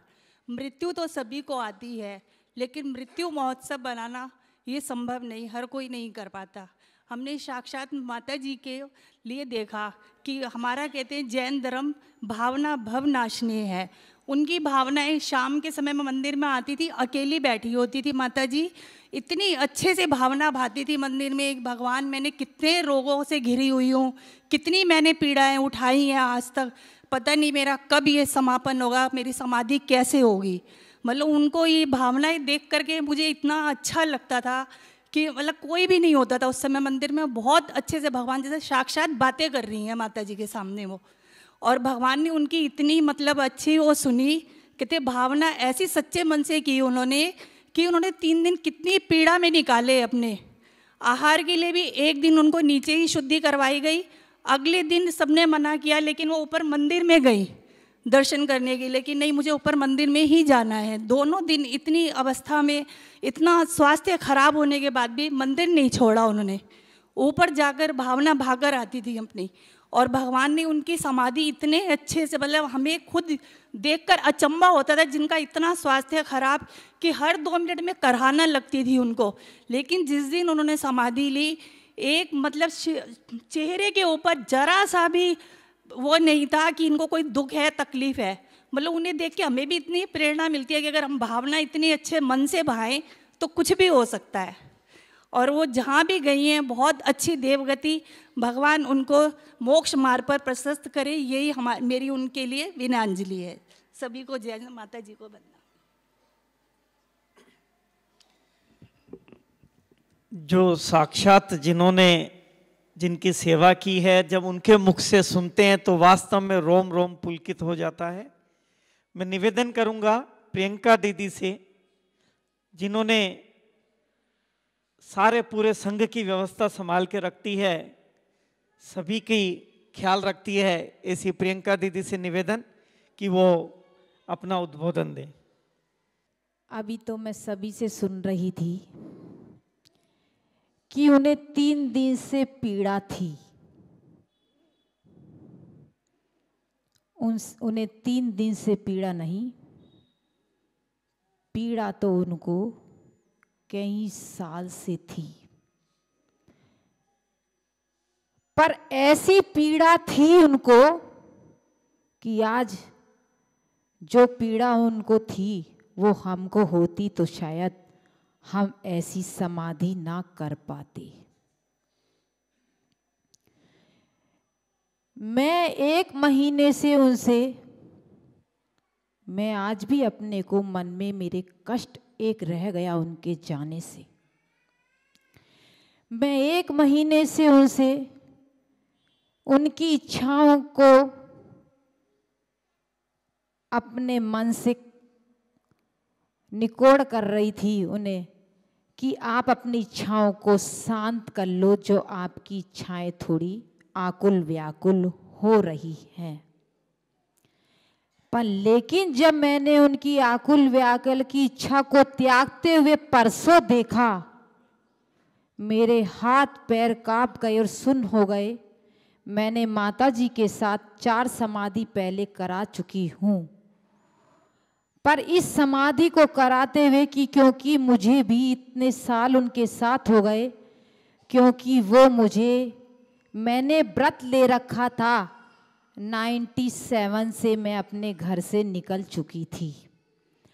तो जब मैं मोदी नगर का माता जी का चतुर्मास हुआ, तो माता जी जैसे मैं आज ब्रह्मचारिणी हूँ, तो वो मोदी नगर के चतुर्मास में वे ऐसी मेरी जैसी अवस्था में थी। तो तब वो मेरे से बोली, बेटा मैं घर में रहती हूँ और मेरा मन दीक्षा लेने को है, और तुम्हारा भी मन, तुमने व्रत ले रखा है। मेरे घर वालों को किसी को पता नहीं था, मैंने 3 महीने पहले व्रत ले लिए थे। पर मैंने अपने माता पिता को कभी दुखी नहीं रखा, उन्हें पता नहीं था मैं क्या कर रही हूँ और क्या नहीं कर रही। उन्होंने मेरी भी शादी के लिए लड़का देखा, घर सब चीज़ व्यवस्था करी, पर मेरा भी पुण्य प्रबल था कि मुझे इस मार्ग में निकलना था। और शांति भूषण माता जी जिनका नाम उस समय कुसुमबाई था, तो उन्होंने मुझसे कहा, बेटा मुझे दीक्षा लेनी है, तुम मेरी सेवा करना और मेरे साथ रहना, और मैं तुम्हारे नियम पलवाऊंगी और मैं तुम्हें सिखाऊंगी। बस मैं इतना जानती थी, क्योंकि मेरी नानी व्रती थी, तो बस इतना जानती थी, रात्रि भोजन नहीं करना है, छने पानी से आहार लेना है और साधुओं की वैयावत्ती करनी है, क्योंकि घर से ज़्यादा हमारा घर में पहले निकालते नहीं थे लड़कियों के घर से बाहर। तो बस इतना ही मंदिर आना जाना मेरा रहता था। तो शांति भूषण माता जी ने कहा, मैंने कि माता जी मुझे 3 दिन का सोचने का विचार दो, मैं सोचती हूँ फिर मैं करती हूँ कि आप मेरे को निभा पाओगी या मैं आपको निभा पाऊँगी। अपन पहले दोनों को 3 दिन समझ लेते हैं। हमने 3 दिन, मैंने उनकी कुछ तबीयत खराब हुई, मुझे मौका मिला उनकी सेवा करने का, मैंने उनको समझा, उन्होंने मुझे समझा। मैंने कहा ठीक है माता जी, मैं आपके साथ रहूँगी, मैंने कभी बड़े बुजुर्गों की सेवा नहीं करी है, मैं आपकी सेवा करूँगी, आप मुझे गाइड करती रहना, अगर मेरे से कोई गलती हो जाती है तो। उन्होंने मुझे धीरे धीरे सब सिखाया और मैं आगे आगे बढ़ती रही। मुझे पढ़ना संस्कृत नहीं आता था, उन्होंने मुझे लेके बिठा के संस्कृत की सब चीज़ें पढ़ाती थी जब मुझे टाइम मिलता था, और कहती थी 1 घंटा मेरे साथ पढ़ना है। और एक की वो 6ठी क्लास तक पढ़ी थी, कोई संस्कृत और प्राकृत भी कुछ भी नहीं पढ़ी थी। फिर भी उन्होंने इस मार्ग में आकर पूरी रात रात किताब लेके बैठती थी। जो शब्द पे अटक जाती थी वो माताजी से पूछती थी और पूरी रात उन किताबों को रटती रहती थी, पढ़ती रहती थी रात भर। उसके बाद जब वे बड़े गांव हम माताजी ने बिहार करा तो 97 में उनकी दीक्षा 4 जनवरी को गई और उनकी सन्मति सागर महाराज जी से उनकी छुल्लिका दीक्षा हो गई। उसके बाद माता महाराज जी का संदेश मिला कि अब आप 2 हो गई हो और आपके पास 2 दीदियां हो गई हैं, अब आप अलग संग से थोड़ा थोड़ा विहार करते हुए चलिए। माता जी पहले पैदल चलती थी, छुल्लिका अवस्था में इतनी शक्ति और वो थी।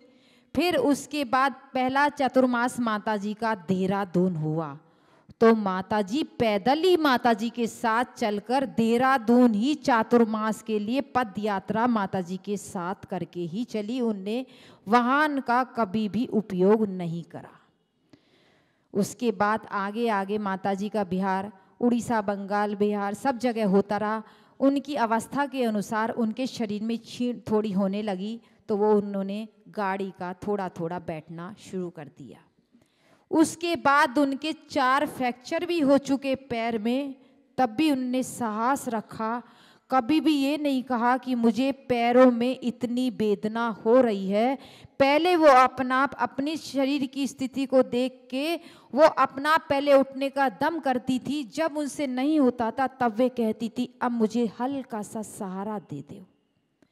पर इतना फ्रैक्चर, 3 फ्रैक्चरों में उन्होंने डंडे का उपयोग भी नहीं करा और किसी का सहारा भी नहीं लिया और अपनी चर्या वे पालती रही। फिर उसके बाद एक दिन अभी वो 1 तारीख को कहने लगी माता जी से 1 जनवरी को कि मुझे आरी का दीक्षा लेनी है, आप मुझे आरी का दीक्षा दोगी क्या? मैं बगल वाले कमरे में बैठी, मुझे थोड़ी सी मुस्कुरान आई और हंसी। मैंने कि माता जी आपको आरी का दीक्षा लेनी है? अभी तो आप गाड़ी में बैठती हो, फिर आप आरी का दीक्षा लोगी तो फिर क्या करोगी? तो बोली ऐसी अवस्था में जो बूढ़े लोग हो जाते हैं और जो आरी का दीक्षा लेना चाहते हैं उन पे नहीं होता है तो वो व्हील चेयर का उपयोग करते हैं और व्हील चेयर पे बैठ के उनकी साधना और उनको बिहार कराते हैं। तो मेरे साथ जो ड्राइवर भैया था उसने कहा माता जी मैंने को तो आपने गाड़ी सिखा दी है तो मैं तो गाड़ी चलाऊंगा, तो आपको व्हील चेयर पे कौन ले जाएगा? तो बोले तू नहीं ले जाएगा तो माता जी या दीदी मेरे लिए एक लड़का व्हील चेयर चलाने के लिए रख देंगी। मैंने कहा ठीक है। तो फिर उसने बोला माता जी उसने अगर कभी आपको थोड़ा सा लुढ़का दिया या तेज चला दी तो आप क्या करोगी? तो बोले अगर मेरा कर्म का उदय लिखा होगा तो मैं उससे भी लुढ़क जाऊंगी और नहीं लिखा होगा तो वो व्हील चेयर पे भी मुझे यात्रा कराने के लिए जहां माता जी जाएंगी मैं वहीं जाऊंगी। पर ये बात सही है कि उनका मन था कि मैं समाधि बड़े गांव करूं। तो माता जी से कहने लगी कि माता जी अब पश्चिम बिहार हो, आप बड़े गांव चलो, क्या पता इस बीच में मुझे कुछ हो आ जाए। फिर लेकिन पता नहीं किससे उनको भनक पड़ी, किसी से उनने पूछा तो उन्होंने कहा नहीं माता जी अभी नहीं आपको जाना है, अभी तो आपकी 3 साल की और आयु है। तो जो उनका सामान बिखरा हुआ था, जो जिनवाणियाँ छीण बीण हो गई थी, तो वो अपनी सही करने में लग गई कि अभी तो ये कह रहे हैं तो मैं इसको सही कर लेती हूँ क्योंकि ये मेरे गुरु की दीवी हैं तो ये चीज़ छीण नहीं हो जाए, अभी 3 साल और बता दिए हैं मुझे। अब वो परेशान हो गई कि 3 साल बता दिए हैं मुझे तो अब तो मुझे इसके लिए कुछ और करना पड़ेगा। अब ये भगवान से सुबह बातें करने लगी, भगवान अब ये 3 साल और बता दिए पर मेरे शरीर में इतनी क्षीण शक्ति होती जा रही है, पर लेकिन अगर वो 50 बार भी 25-25 30-30 बार वो अपनी पेट की स्थिति से परेशान थी, पर लेकिन उन्होंने कभी अपनी शक्ति को क्षीण नहीं करा, कभी नहीं कहती थी कि मेरे पे चला नहीं जा रहा, या मुझे किसी का सहारा चाहिए, या मुझे उठना है। 3 दिन से बीमार तो थी, पर लेकिन ये नहीं पता था कि वे हम लोग को छोड़ के चली जाएंगी, पर लेकिन छोड़ के भी गई हैं तो हम लोगों को अपनी यादें छोड़ गई हैं कि आप लोग भी समाधि करना तो मेरी जैसी करना। और सबकी प्रेरणा से लेके उनका पुण्य का उदय इतना था कि उन्होंने कई साधुओं से अपनी आशीर्वाद लेके और संबोधन करने के बाद जब माताजी ने आर्य का दीक्षा दे दी, उसके बाद माताजी ने आहार का त्याग करा दिया उनको। फिर भी वो शाम को मैंने उनको 4 बजे अपनी गोदी में लिटाकर उनसे पूछा, आपको किसी प्रकार की वेदना, किसी से कुछ कहना, कहीं आपको अपना दान बोल रखा हो या कहीं भूल गई हो आप, तो आप अपनी बता दो अपनी मन की बात। तो उन्होंने मेरी तरफ एक टक देख के कहा, मुझे कहीं नहीं, क्योंकि मुझे पता है अगर मैं भूल गई होंगी तो तू कर देगी पीछे। उसके बाद मेरे को ये लगा कि अब तू डगमगाने क्यों लगी अब इनकी समाधि कराने में, क्योंकि मेरा मोह था उस समय। मैंने भगवान के पास ऊपर गई, भगवान तुमने मुझे 4 समाधि करने की शक्ति दी है। जिस माँ ने मुझे घर से निकाला, आज उस माँ की समाधि कराने के लिए, क्योंकि उसने मुझसे वचन ले रखा था और मैंने उसको वचन दे रखा था, मुझे इतनी शक्ति दे कि मैं उनकी समाधि और करा दूं। मैंने 4 बजे माताजी से कहा उठो, और महाराज जी से कहा मुझे थोड़ी शक्ति दो, और मैं 4 बजे अपनी गोद में उनका सिर रखा और उनसे कहा, माताजी बोलो। उसके बाद थोड़ा उनको संबोधा और माताजी ने उनको संबोधा। उसके बाद सब लोग बैठी थी, भाभी लोग, उन्होंने कहा कि भाई दीदी आप 5 मिनट को लेट जाओ, क्योंकि आप सुबह से एक बार तत्पर लग रही हो। जैसे ही मैंने लेटा, उन्होंने मेरी तरफ और हल्का सा निहारा कि तू लेट गई और मेरा उठने का समय है। मैंने उठी और उनका सिर अपनी गोदी में रखा और बोली मुझे कुछ भी सुना दो, मुझे उठने का अब मेरा समय आ गया है। मैंने माताजी को कहा, माताजी इनको सहस नाम सुना दो कि अब ये कह रही हैं कि अब मेरा कुछ समय मुझे बुला रहा है। माताजी ने सहस नाम की जगह पहले भक्तांबर सुनाया, और माताजी ने 20 श्लोक भक्तांबर के सिर्फ सुनाए थे माताजी को। उसके बाद उनने हु की हुड़की ली तो कुछ महसूस हुआ कि अब इनका देवों ने अपने पास बुलाने का मेरे पास संदेशा भेज दिया है। तो हमने उनको सब चीज का त्याग करा के सिर्फ एक तकत का त्याग रखा और कहा, माताजी अब आप जो ये त्याग कर दो सब, जो आपके शरीर पे वस्त्र है और जो माताजी ने आपको पीछे और कमंडल दिया है और जिस आसन पे आप बैठी हो सिर्फ वो है और बाकी आपने छोड़ दिया है, ये सब त्याग कर दो अब आपने, क्योंकि अब आपको जाना है, क्योंकि शमो शरण में आपका वहाँ बुलावा आ गया है। माताजी ने ही बस जैसे ही हमने पलोथी लगा दी उनकी और सम्मेद शिखर के दर्शन करा दिए 24 टोकों के, और गिरनार जी के नेमिनाथ भगवान के दर्शन कराने के बाद त्रिलोक तीर्थ के दर्शन कराने के आचार्य सन्मति सागर जी महाराज की फोटो दिखाई, ध्वनि लगाई और उन्होंने अपने तीसरे ओम की ध्वनि ने अपने प्राण छोड़ दिए। भगवान से आज मेरी यही प्रार्थना है, जैसे उन्होंने समाधि करी है ऐसे हमें भी कोई समाधि कराने वाला कोई साधु मिल जाए। जिस माँ ने मुझे रास्ता दिखाया और जिस माँ को मैंने आज उनकी समाधि कराई, तो मैं भी चाहती हूँ कि ऐसी जब हम लोग की समाधि हो तो हमें भी कोई रास्ता दिखाए। मैं भी उनके भाव अंजलि को यही विराम देती हुई कहती हूँ, बोलो महावीर भगवान की जय। बहुत ही भावुक उस साधक की भावना को पूर्ण करने को तत्पर ऐसी दीदी, बहुत बहुत मन में पवित्र भाव हम सभी के उठ रहे हैं दीदी के प्रति भी। मैं निवेदन करूंगा, छुल्लक जी, प्रियांशु जी हमारे मध्य हैं, विनिश्चय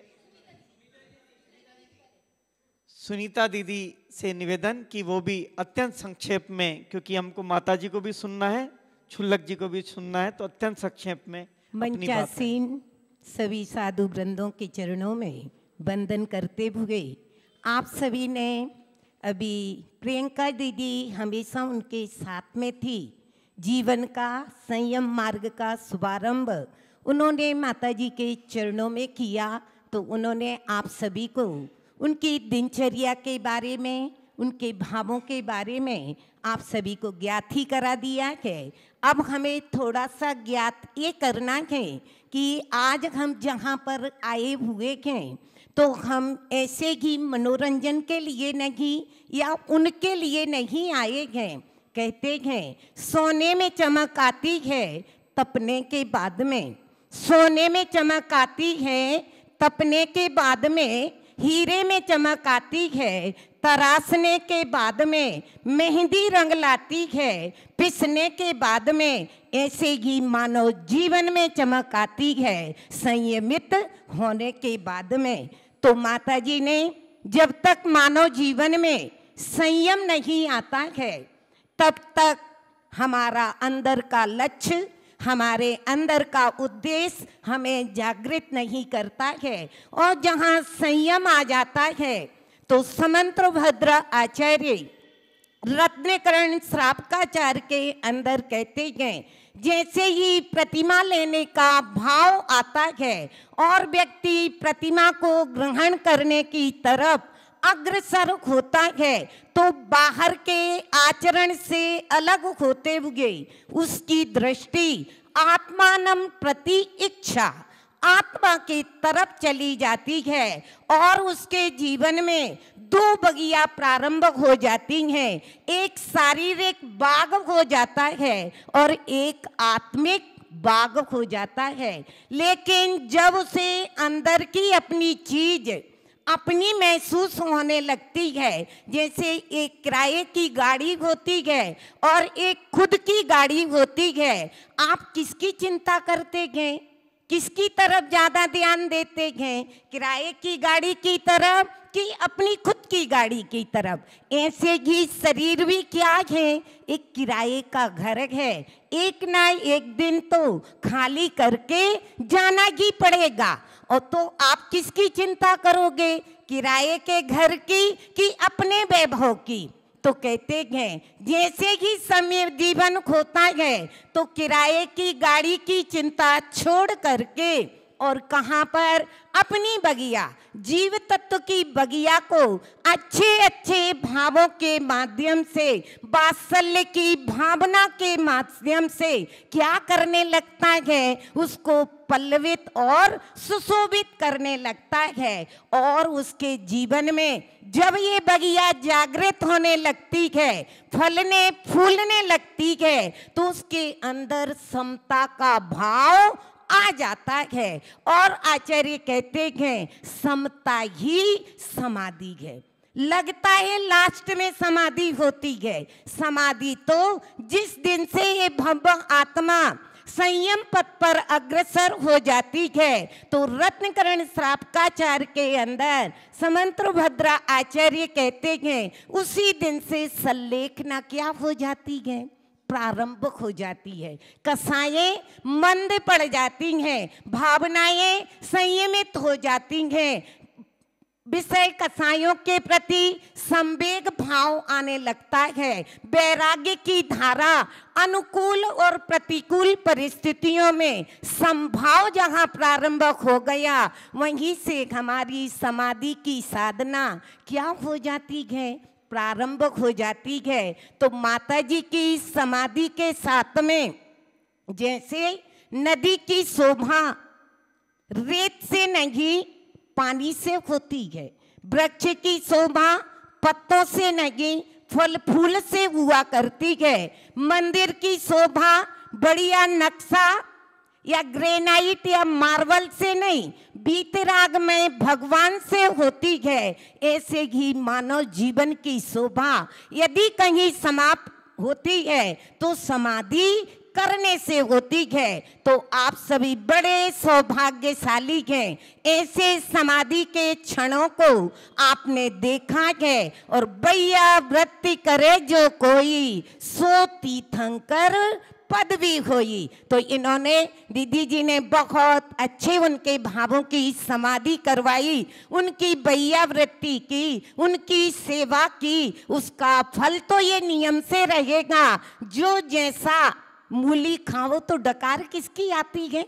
मूली की। और आम खाओ तो मीठे की डकार आती है। ऐसे ही जो दूसरों की सेवा करता है, जो दूसरों की समाधि करवाता है, तो उसकी नियम से ही समाधि होगी ही होगी। और हम सभी को यहाँ आने का यही लक्ष्य बनाना है, अपना अंतिम उद्देश्य यही रखना है कि बाहर के इन सब चीज़ों से हट करके और यदि हमें अपने जीवन को महान बनाना है तो समता की परिणति लाते लाते एक दिन हमारी भी क्या हो, समाधि हो। इसी मंगल भावना के साथ में कि हमारी भी अच्छी समाधि हो, हम भी संयमित भावों के साथ में प्रभु की भक्ति करते करते उनके चरणों में ही अपने इस देह का किराए की गाड़ी का विसर्जन करें। ऐसी ही भावना के साथ में बोलो शांतिमती माता जी की।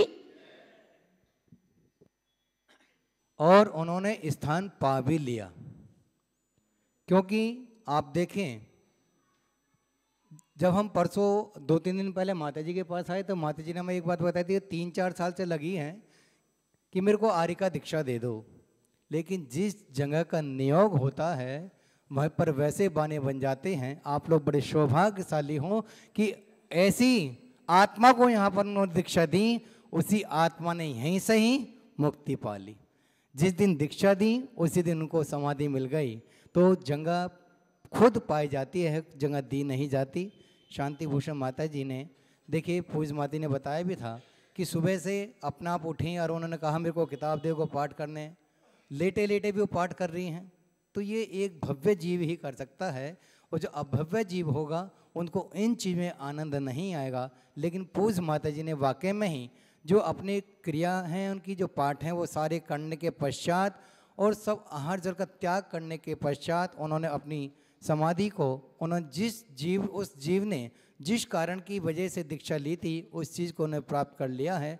तो उसमें कोई संदेह नहीं है कि उन्होंने अपना स्थान उस जगह पा लिया है जिस जगह के लिए उन्होंने यह दीक्षा ली थी। और हम सभी इसी उद्देश्य के जाने कि एक दिन हमारा भी ऐसा ही हो, जैसे पूज माता जी ने अपना कर्तव्य का पालन किया, ऐसे हम भी करें। बोले महावीर भगवान की।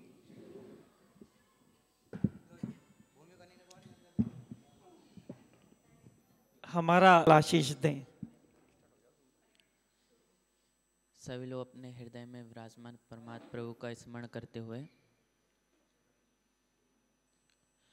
पीछे पीछे दूर तक दिख रही जो भीड़ है, पंछी साक से उड़ा खाली पड़ा नीर है, सृष्टि सारी देख लो पर्याय ही अनित्य है, अरिहंत नाम सत्य है, सिद्ध नाम सत्य है, अरिहंत नाम सत्य है, सिद्ध नाम सत्य है। बोली पंच परमेष्टि भगवान की, बोली द्वादशांग जिनवाणी माता की, बोली परम पूज्य श्रवण अनगाराचार्य श्री विनिश्चय सागर जी महाराज की, बोली परम पूज्य आरिका श्री सरस्वती भूषणमती माता जी की, समाधिस्थ आरिका शांति समाधि भूषणमती माता जी की, 3 कम 9 करोड़ मुनिराजों की। महानुभावों, आज आप और हम सभी एक विशेष अवसर पर यहाँ पर एकत्रित हुए। यह अवसर आप लोगों को शायद मायूसी दे रहा होगा, वो भी इसलिए कि आप लोग रागी हैं। आपके धर्मायतन, आपके धर्म ध्यान में एक सहायक साधक आप सभी के बीच से आज कुछ दिन पहले वियोग को प्राप्त हो चुके। लेकिन फिर भी जो इस राग द्वेष के जंजाल में नहीं फंसे, उन लोगों के लिए परम आनंद का विषय है कि एक साधक ने अपनी मंजिल को प्राप्त कर लिया। महानुभावों, सल्लेखना आप सभी ने कई बार सुन चुका, और इसी समय इसी 1-2 घंटे के बीच में कम से कम 100 बार से भी ज़्यादा इस शब्द का उपयोग हो चुका। लेकिन कोई शब्दों को बोलने के बाद भी उसके गहराई तक उतरने का प्रयास ही नहीं किया। सल्लेखना, कसाय और काय दोनों को सम्यक प्रकार से क्रस करके सम आधि यानी कि अपने आधि व्याधियों को समान करके अंत करना सल्लेखना समाधि है। और यही करके आरिका शांति समाधि भूषणमती माता जी ने हम सभी को करके दिखाया। महानुभावों, जैन आगम में समाधि का बहुत बड़ा महात्म्य वर्णन मिलता है।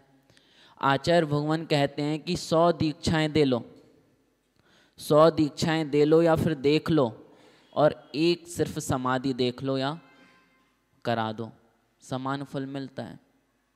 और जो सल्लेखना समाधि पूर्वक अपने शरीर का त्याग करता है, तो उत्तम सल्लेखना समाधि करने वाला नियम से 3रे भव में मोक्ष जाता है, और जो मध्यम समाधि करता है वो 7वें भव में मोक्ष जाता है, और जिसकी जघन्य समाधि होती है वो 32 भवों के अंदर अंदर मोक्ष चला जाता है। महानुभावों, वर्तमान में उत्कृष्ट समाधि तो एक बहुत अच्छा लक्ष्य है, लेकिन जो हमें प्राप्त नहीं हो सकता। फिर भी मैंने जो अनुभव किया, जो यहाँ बैठ के सुना माता जी के बारे में, उनकी निश्चित रूप से मध्यम और जघन्य समाधि तो हुई होगी, और वो अपने लक्ष्य तक निश्चित रूप से पहुँचेंगी। जिस प्रकार मंदिर की संपूर्णता शिखर पर कलशारोहण से होती है, उसी प्रकार यह संयमी जीवन की संपूर्णता सल्लेखना पूर्वक समाधि करने से होती है। और हमारे बीच आरिका शांति समाधि भूषणमती माता जी ने अपने जीवन को संयम के साथ साथ संपूर्ण करके हम सभी को एक बहुत ही अच्छा दिव्य उपदेश दिया है। और यही उन्होंने बताया है कि यन मया दस्यते रूपम तन्ना जानति सर्वथा जानन्ना दस्यते रूपम तथा केन ब्रवीम्यम। अर्थात हम रागी द्वेषी एक दूसरे को देखकर वार्तालाप करते हैं, एक दूसरे को देखकर राग द्वेष करते हैं, मोह माया में फंसे हुए हैं।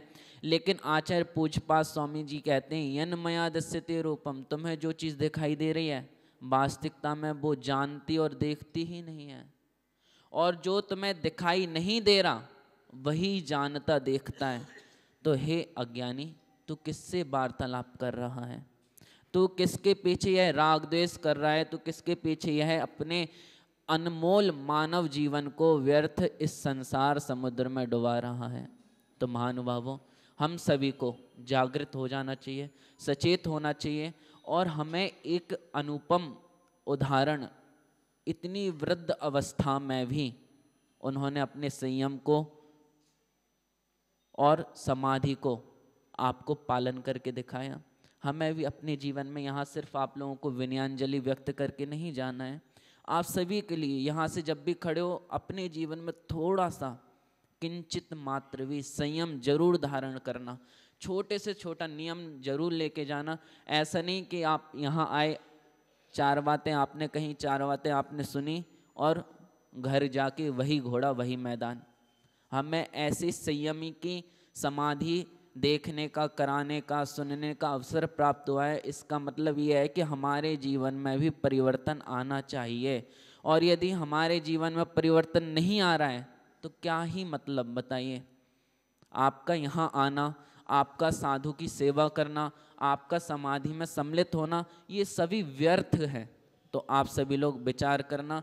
और मैं अंत में अपनी बात को विराम करने से पहले एक चीज़, एक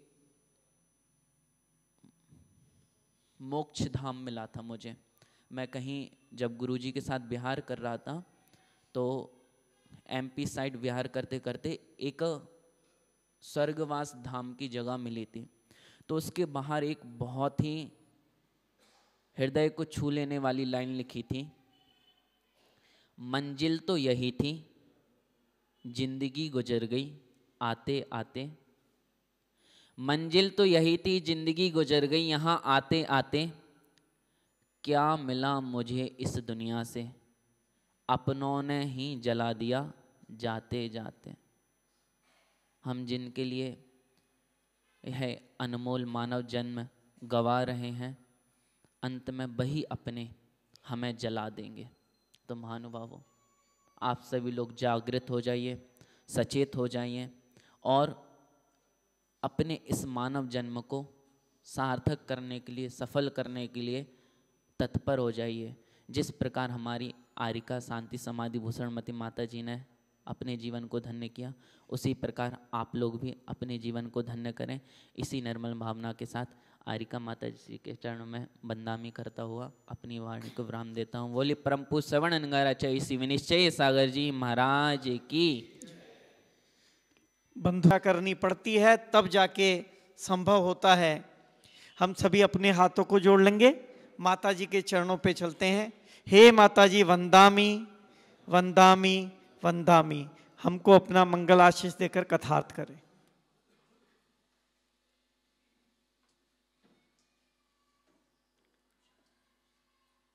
ओम नमः सिद्धिभ्य।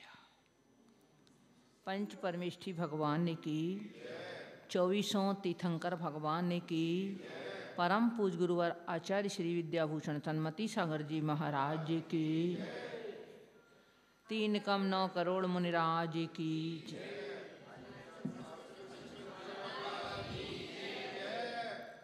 धर्म स्नेही बंधु, ऐसा हुआ जैसे कहते हैं रात की रात में इतिहास बदल जाता है और बात की बात में विश्वास बदल जाता है। जो शाम तक अपने पैरों से चल कर के जा रहा था और रात भर में ऐसा स्थिति बदली, ऐसा इतिहास बदला, शरीर की ऐसी स्थिति परिवर्तित हुई कि जिनसे अपने आप उठते भी नहीं बना। उठना चाहते हुए भी उनसे नहीं उठ पाई और उनके वहीं के वहीं उसी तखत पे वह रह गईं। बोली आज तो उठा भी नहीं जा रहा मुझसे, आज तो ये शरीर स्थिर ही नहीं हो रहा। हम सामायिक कर रहे थे, मैंने कहा माता जी थोड़ी देर रुको, मैं उठाती हूँ आपके लिए। परंतु जब मन की शक्ति कमज़ोर पड़ जाती है, तन की शक्ति कमज़ोर पड़ जाती है, तो मन की शक्ति भी कमज़ोर पड़ जाती है। सहनशीलता में कमी आ जाती है। फिर भी आप सभी ने जो कुछ कहा उसका यदि सारांश देखा जाए तो यही लगता है कि वो आत्मबल की धनी थी। उन्होंने अपना आत्मबल अंतिम समय तक कायम रखा। अनेक लोग जहाँ जहाँ चातुर्मास किए या जहाँ जहाँ विहार हुआ, वो लोग इस बात के प्रत्यक्षदर्शी हैं कि 20-20, 25-25 बार भी उनको लूज मोशन की समस्या होने के बाद स्वयं जाना, कपड़े चेंज करना और आके पुनः अपना वही जिनवाणी लेके बैठ जाना। फिर उसी जिनवाणी का पाठ कर करते द्वारा परेशानी हुई तो फिर चले जाना, फिर आना, फिर आके पाठ करने बैठ जाना। कभी कभी तो मैं भी ये सोचती थी कि कैसा इनका वो है, 10 मिनट माता जी आराम भी कर लो कम से कम, तुम्हारे शरीर में शक्ति नहीं है, तुम आराम कर लो थोड़ा सा। परंतु कहती फिर मेरे शरीर में शक्ति नहीं रहेगी, फिर मेरा पाठ छूट जाएगा, फिर मैं नहीं कर पाऊंगी। रात को 1 बजे से उनका 9 बजे सुबह तक पाठ पूरा नहीं हो पाता था। उसमें भी जो छूट जाता था फिर हिंदी का पाठ, वो दोपहर की सामयिक के बाद उनका होता था। 50, 60, 70 मालाएं उनकी रोज की थी नमोकार मंत्र की। एक बार उनकी स्थिति ऐसी बिगड़ी कि उपवास करने के बाद उनको अगले दिन कुछ थोड़ी सी देर को ऐसी शरीर की बनती थी स्थिति कि अगले दिन उनके लिए कुछ होश सा नहीं रहता था, भूल जाती थी सब कुछ। उपवास बहुत अच्छी तरह से हो जाता था, किंतु अगले दिन स्थिति बनती थी तो अपने कान की मशीन भी यदि उनके हाथ में होती थी तो उस पर भी वो ऐसे ऐसे करके नमोकार मंत्र की माला फेरने लगती थी। अपनी साड़ी का पल्ला भी हाथ में लेकर उसको मोड़ मोड़ के वैसे नमोकार मंत्र की माला फेरने लगती थी।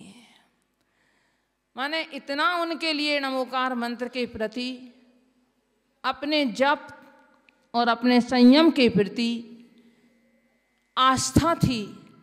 जब हम ये कहते माता जी मंदिर में घंटों मत बैठा करो, थोड़ी जल्दी आ जाया करो आप, बस तुम हमारे मंदिर के लिए कुछ मत कहा करो। तो कुछ दिन से हमने भी बंद कर दिया था कि इनको अपने मन से कर लेने दो, हम क्यों बेकार में अशुभ कर्म का बंद करें इनको रोक करके। जब इनमें सामर्थ्य नहीं होगी तो अपने आप आ जाएंगी। तो ऐसे आत्मबल तो उनमें बहुत अधिक था। जैसे मंदिर का निर्माण करने के बाद भी यदि शिखर ना हो और शिखर के ऊपर भी कलश ना हो और कलश के बाद भी यदि ध्वजा ना हो,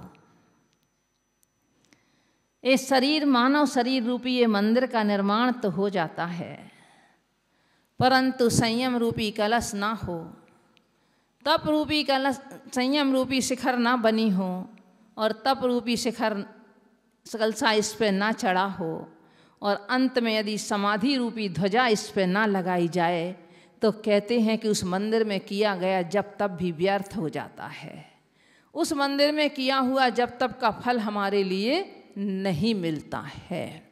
तो वही मूलाचार में कहा है आचार्य कुंद कुंद स्वामी ने, साधुओं के लिए भी निर्देश देते हुए, यदि आप कहीं तीर्थ यात्रा करने जा रहे हो, विहार कर रहे हो और उसके बीच में यदि आपको मालूम चल जाए कि कहीं समाधि चल रही है किसी साधु की, तो आप अपनी यात्रा को छोड़ दो, आप तीर्थ यात्रा को विराम दे करके और आप पहले उस साधु की पहले समाधि में सम्मिलित हो जाओ। जो समाधि करा के आने वाले भी हैं, समाधि के दर्शन करके आने वाले भी हैं, उनके भी चरण स्पर्श करने से आपके लिए सातिशय पुण्य का आश्रव होता है। तो एक समाधिस्थ साधु का जो अपने आचार्य से भी उस समय बड़ा होता है, जब उनको संबोधन किया जाता है तो आचार्य भी यही संबोधन करते हैं कि हे आत्मन, अब तुम जा रहे हो, तुम छपक हो और तुम छपक होकर के अपनी इस शरीर से इस अंतिम यात्रा तुम अपने तप का फल प्राप्त करने जा रहे हो अपने। अब तुम इस समय तुम किसी प्रकार का कोई विकल्प मत रखो। जैसा कि समाधि का अर्थ होता है शब्द का सम प्लस आधि, शारीरिक विकल्पों की समाप्ति के लिए नहीं कहा आचार्यों ने, क्या कहा? आधि, अर्थात मानसिक कष्ट मानसिक वेदना की जहाँ समाप्ति हो जाए, वो जब सम हो जाए वो कहलाती है समाधि। आपके मन में किसी प्रकार की आकुलता व्याकुलता आदि ना रहे, वह समाधि कहलाती है। और ऐसी समाधि जहाँ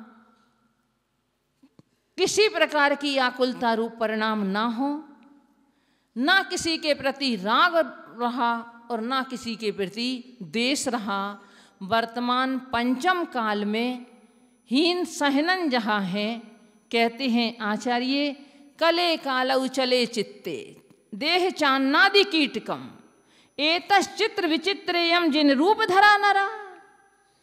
कली काल है, देह अन्न का कीड़ा है, चित्त चलायमान है, चित्त की स्थिरता नहीं है। ऐसे समय में भी यदि ये जिन रूप को धारण करने वाले ऋषि तुम्हें दिखाई दे रहे हैं, ये मुनिगण तुम्हें दिखाई दे रहे हैं, तो इससे बढ़कर के कोई भी आश्चर्य नहीं है। और इन आश्चर्यों से भी सबसे बड़ा आश्चर्य है कि जो ऐसे आकुलता व्याकुलता रहित परिणामों से अपना अंत में समाधि मरण कर दे, इस देह का त्याग कैसे कर दे, समस्त प्रकार के विकल्पों से रहित होकर के कर दे, इससे बड़ा कहते इस पंचम काल में आश्चर्य नहीं है। क्योंकि सारी दुनिया, सारे लोग, सारे प्राणी किस में लगे हुए हैं? अंतर विषय वासना वर्ते, बाहर लोक लाज भय भारी, याते परम दिगंबर मुद्रा धर नहीं सकें दीन संसारी। उस परम दिगंबर मुद्रा को धारण करना अत्यंत सौभाग्य का विषय है। बड़भागी रत्नत्रय धरें, जहाँ विषय वासनाओं का बाहुल्य हो, चारों ओर उसी का वातावरण हो, ऐसे में उन विषय कसायों से मुख मोड़ करके और निज आत्मस्वरूप की उपलब्धि के लिए प्रयास करना, ये अत्यंत कठिन महसूस होता है। पर हमें लगता है कि मात्र ये सब अपनी दृष्टि की बात है।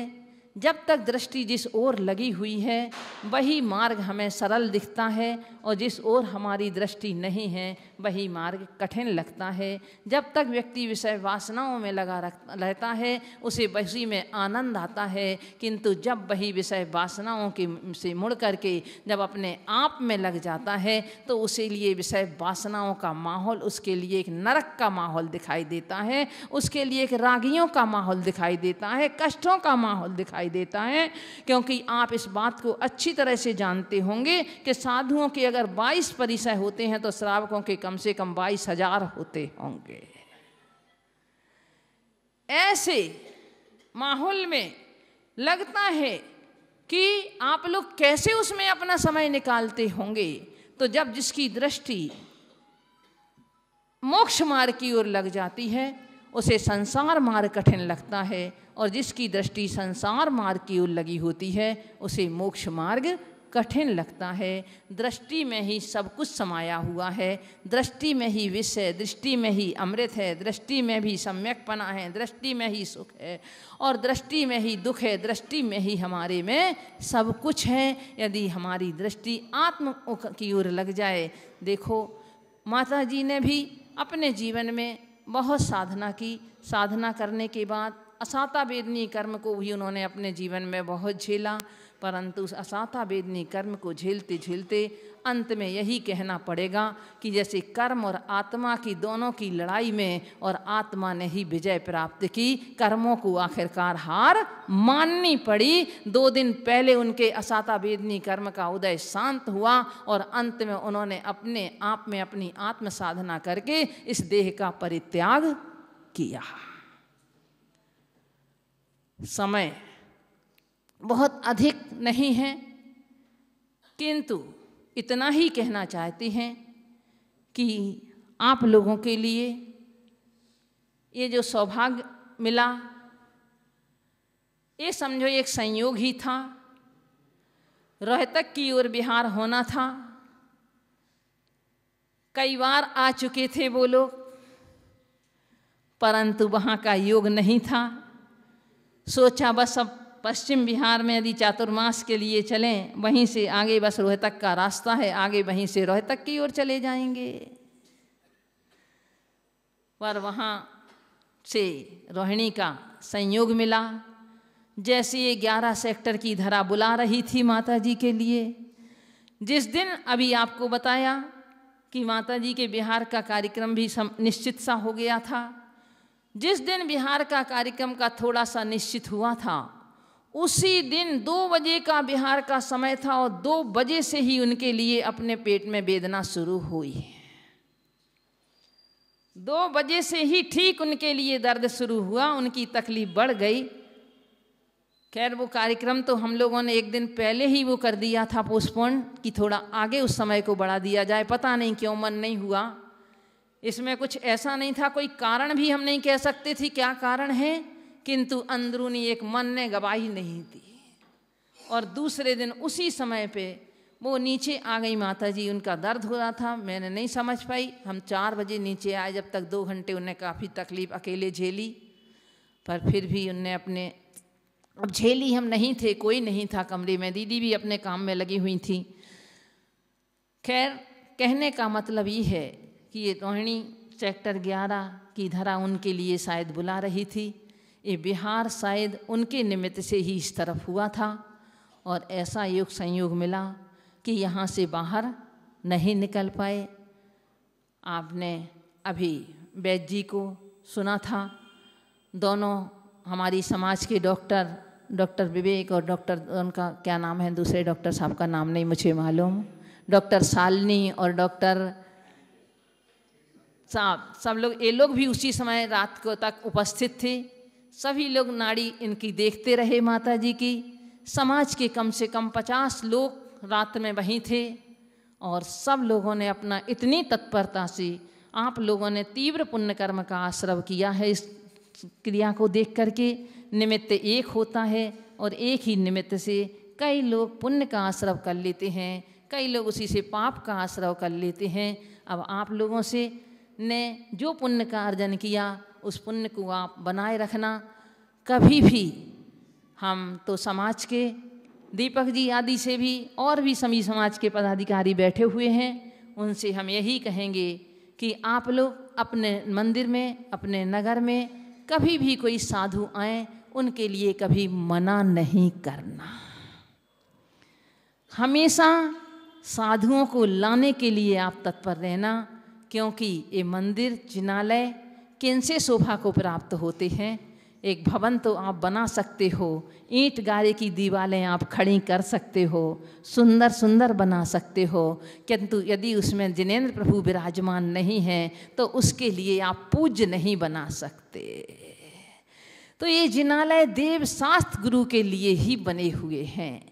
आप मंदिर के, आप बुरा नहीं मानना, पर सत्य कह रहे हैं कि आप मंदिर के अभी मालिक नहीं, किंतु आप मंदिर की सेवा के लिए समाज की तरफ से नियुक्त किए गए हैं। और वह सेवा आपके लिए समाज की नहीं करनी, किंतु आपके लिए वह सेवा देव शास्त्र और गुरु की करनी है।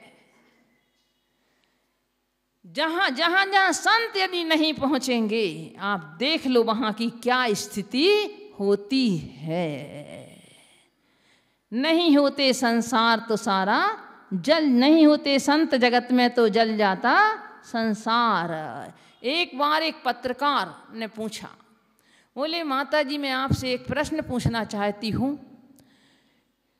कि इस भारत में इतने पाप हो रहे हैं, इतनी हिंसा हो रही है, फिर भी ये भारत टूट क्यों नहीं जाता? इसकी अखंडता क्यों नहीं समाप्त होती है?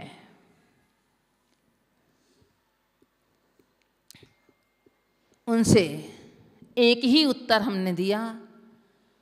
हमने कहा अगर कहीं यहाँ पाप हो रहे हैं तो कहीं पुण्य करने वाले, साधना करने वाले साधक भी इस धरा पर हैं। यह भारत भूमि अकेली पापात्माओं से सुशोभित नहीं है, किंतु ये आध्यात्मिक धरा है, और ये उन आध्यात्मिक संतों की तपस्या ही शायद इसकी अखंडता को आज बनाए हुए है।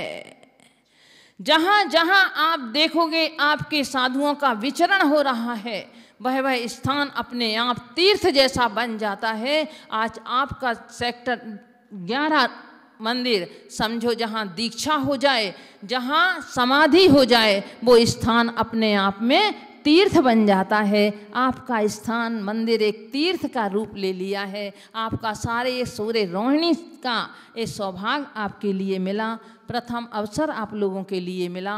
तो हमारा तो आप लोगों से यही कहना है कि आप सभी आज एक ही संकल्प कर लें इस उपलक्ष्य में कि हम देव शास्त्र गुरु के प्रति अपनी भक्ति को कम नहीं होने देंगे।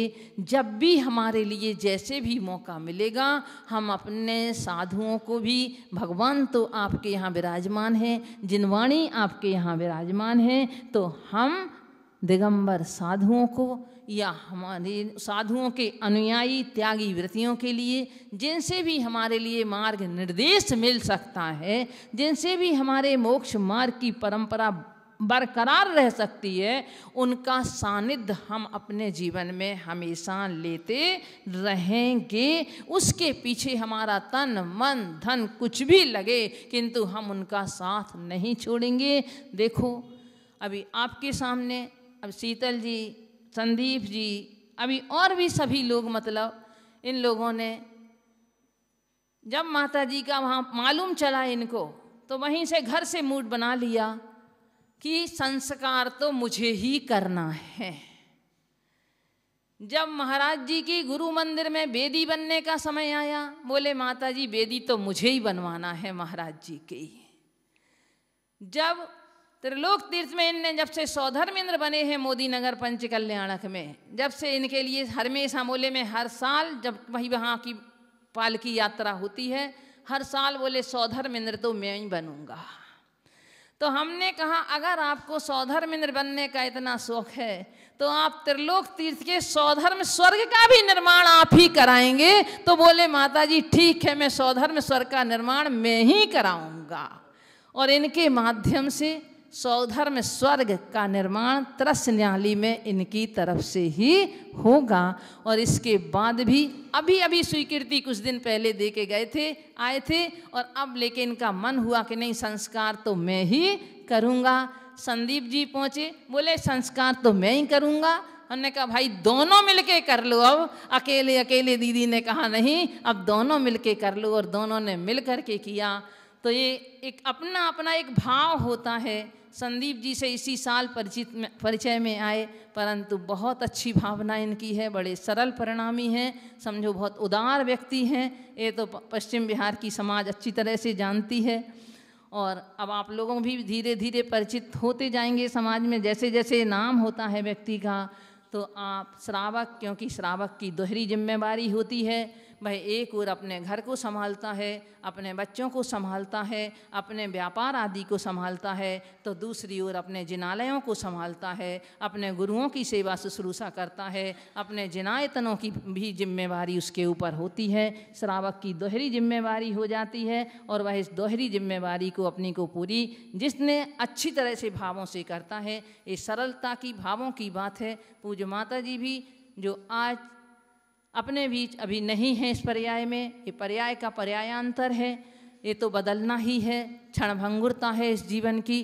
तो जहाँ से वो हों अपने मन में हम यही भावना भाएं कि वो जहाँ भी हों अपनी भक्ति और संयम का पालन जैसे वो यहाँ करती थीं, ऐसे अपने निर्विकल्प भाव से वहाँ भी जाकर के अपने संयम की साधना की भावना भाती रहें और अपनी भक्ति भगवान की जिनेन्द्र प्रभु की साक्षात समोसरण में जाकर के उसी तरह से करें। अगर हम लोग कहीं गलत मार्ग पे जा रहे हों तो हम लोगों को संबोधन करें और हम लोग भी इसी तरह से अंत में अपने जीवन में साम्य भाव से आधि व्याधि से रहित होकर के और वह अंतिम उस संलेखना को स्वीकार करके समाधि पूर्वक इस शरीर का त्याग करें, पंच परमेष्टि का स्मरण करते हुए इस शरीर का इस देह का विसर्जन करें।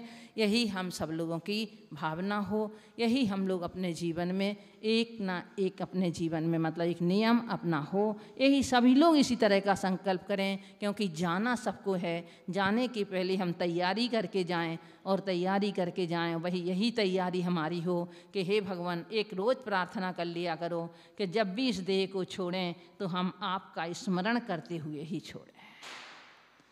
इतना कह के आप सभी लोगों के लिए बहुत बहुत आशीर्वाद। आप जिन जिन लोगों ने भी इसमें जितना सहयोग किया है उन लोगों ने उतना उतना पुण्य का अर्जन किया है अपने जीवन में और शायद उन्हें आगे जीवन में भी ऐसा ही सानिध्य मिले। पिछली साल चातुर्मास में थे, तुम्हारे कमल जी बैठे हुए हैं, वहाँ के महामंत्री ज्योतिकारण, इन्होंने अपने 4 महीने पूरी सेवा, एक दिन इन्होंने नहीं छोड़ा जिस दिन इन्होंने आहार ना दिया हो माता जी को। माता जी के पास ही बैठते थे आहार देने के लिए। तो इस तरह से क्या पता किस किस लोगों ने, कितने लोग जुड़े होंगे, कितने लोगों ने सेवा की होगी। अशोक जी त्रिनगर में जब एक बार इनकी तबीयत खराब हुई तो इनने अपनी सपत्नी, इन्होंने जो रात दिन सेवा की है, रात दिन सेवा की इन्होंने उस समय, तो भुलाया नहीं जा सकता है। परंतु सब ने अपने अपनी हिसाब से सेवा करके, अनिल जी हैं, इन्हों का क्या बताएं आपके लिए। यात्रा को जा रहे थे हम लोग, यहाँ से चले गए, कुछ नहीं हम लोगों के साथ में चौकी वौकी की कोई व्यवस्था नहीं थी। महावीर जी तक पहुँच गए, मन में आया गोमटेश की यात्रा कर लें, कोई प्लानिंग नहीं थी पहले से। महावीर जी पहुँच गए, मन में आया गोमटेश की यात्रा कर लें। अनिल जी पहुँचे, बोले दीदी पर ऐसे नहीं जा पाओगी, अब गोमटेश आ गए आप। बोले बिना चौके की व्यवस्था के आप कैसे जाओगी, आगे बड़े लंबे लंबे सफ़र हैं। आए नोएडा, इन्होंने गाड़ी परचेज की, चौके का सारा सामान लेकर के 15 दिन में महावीर जी पहुंच गए। हम लोग जब तक 15 दिन महावीर जी रुके, इन्होंने पूरी व्यवस्था बना के यहाँ से ले गए। फिर हम लोगों का आगे का बिहार गोमटेश तक का हुआ। तो ऐसे सभी लोग, साधुओं का कार्य, धर्म का कार्य श्रावक के साथ ही चल पाता है। श्रावक ही सहयोगी होता है और श्रावक इन्हीं कार्यों से पुण्य का भागी होता है, अपने आप में पुण्य का अर्जन करता है। देव साथ गुरु उसके लिए निमित्त हैं सबसे ज़्यादा सातिशय पुण्य का अर्जन करने में। तो आप सभी लोग उस पुण्य के अर्जन करने से ना चूकें और हम सभी भी यही भावना भाएं। पुनः एक बार कहते हैं कि अंत में बस यही समाधि मरण मेरा भी ऐसे ही सामभाव पूर्वक हो। ओम नमः सिद्धिभ्यः। सभी लोग नमोकार मंत्र। नमो हरिहंताणं, नमो सिद्धाणं, नमो आयर्या, नमो वचायाणं, नमो लोए सवसा हरिहंताणं, नमो सिद्धाणं, नमो आयर्या, नमो वचायाणं, नमो लोए सवसा नमो हरिहंताणं, नमो सिद्धा, नमो आयर्याणं, नमो वचायाणं, नमो लोए सवसाहुणं, नमो हरिहंताणं, नमो सिद्धा, नमो आयर्याणं, नमो वचायाणं, नमो लोए सवसाहुणं, नमो हरिहंताणं, नमो सिद्धा आयर्याणं, नमो वचायाणं, नमो लोए सवसाहुणं, नमो हरिहंताणं,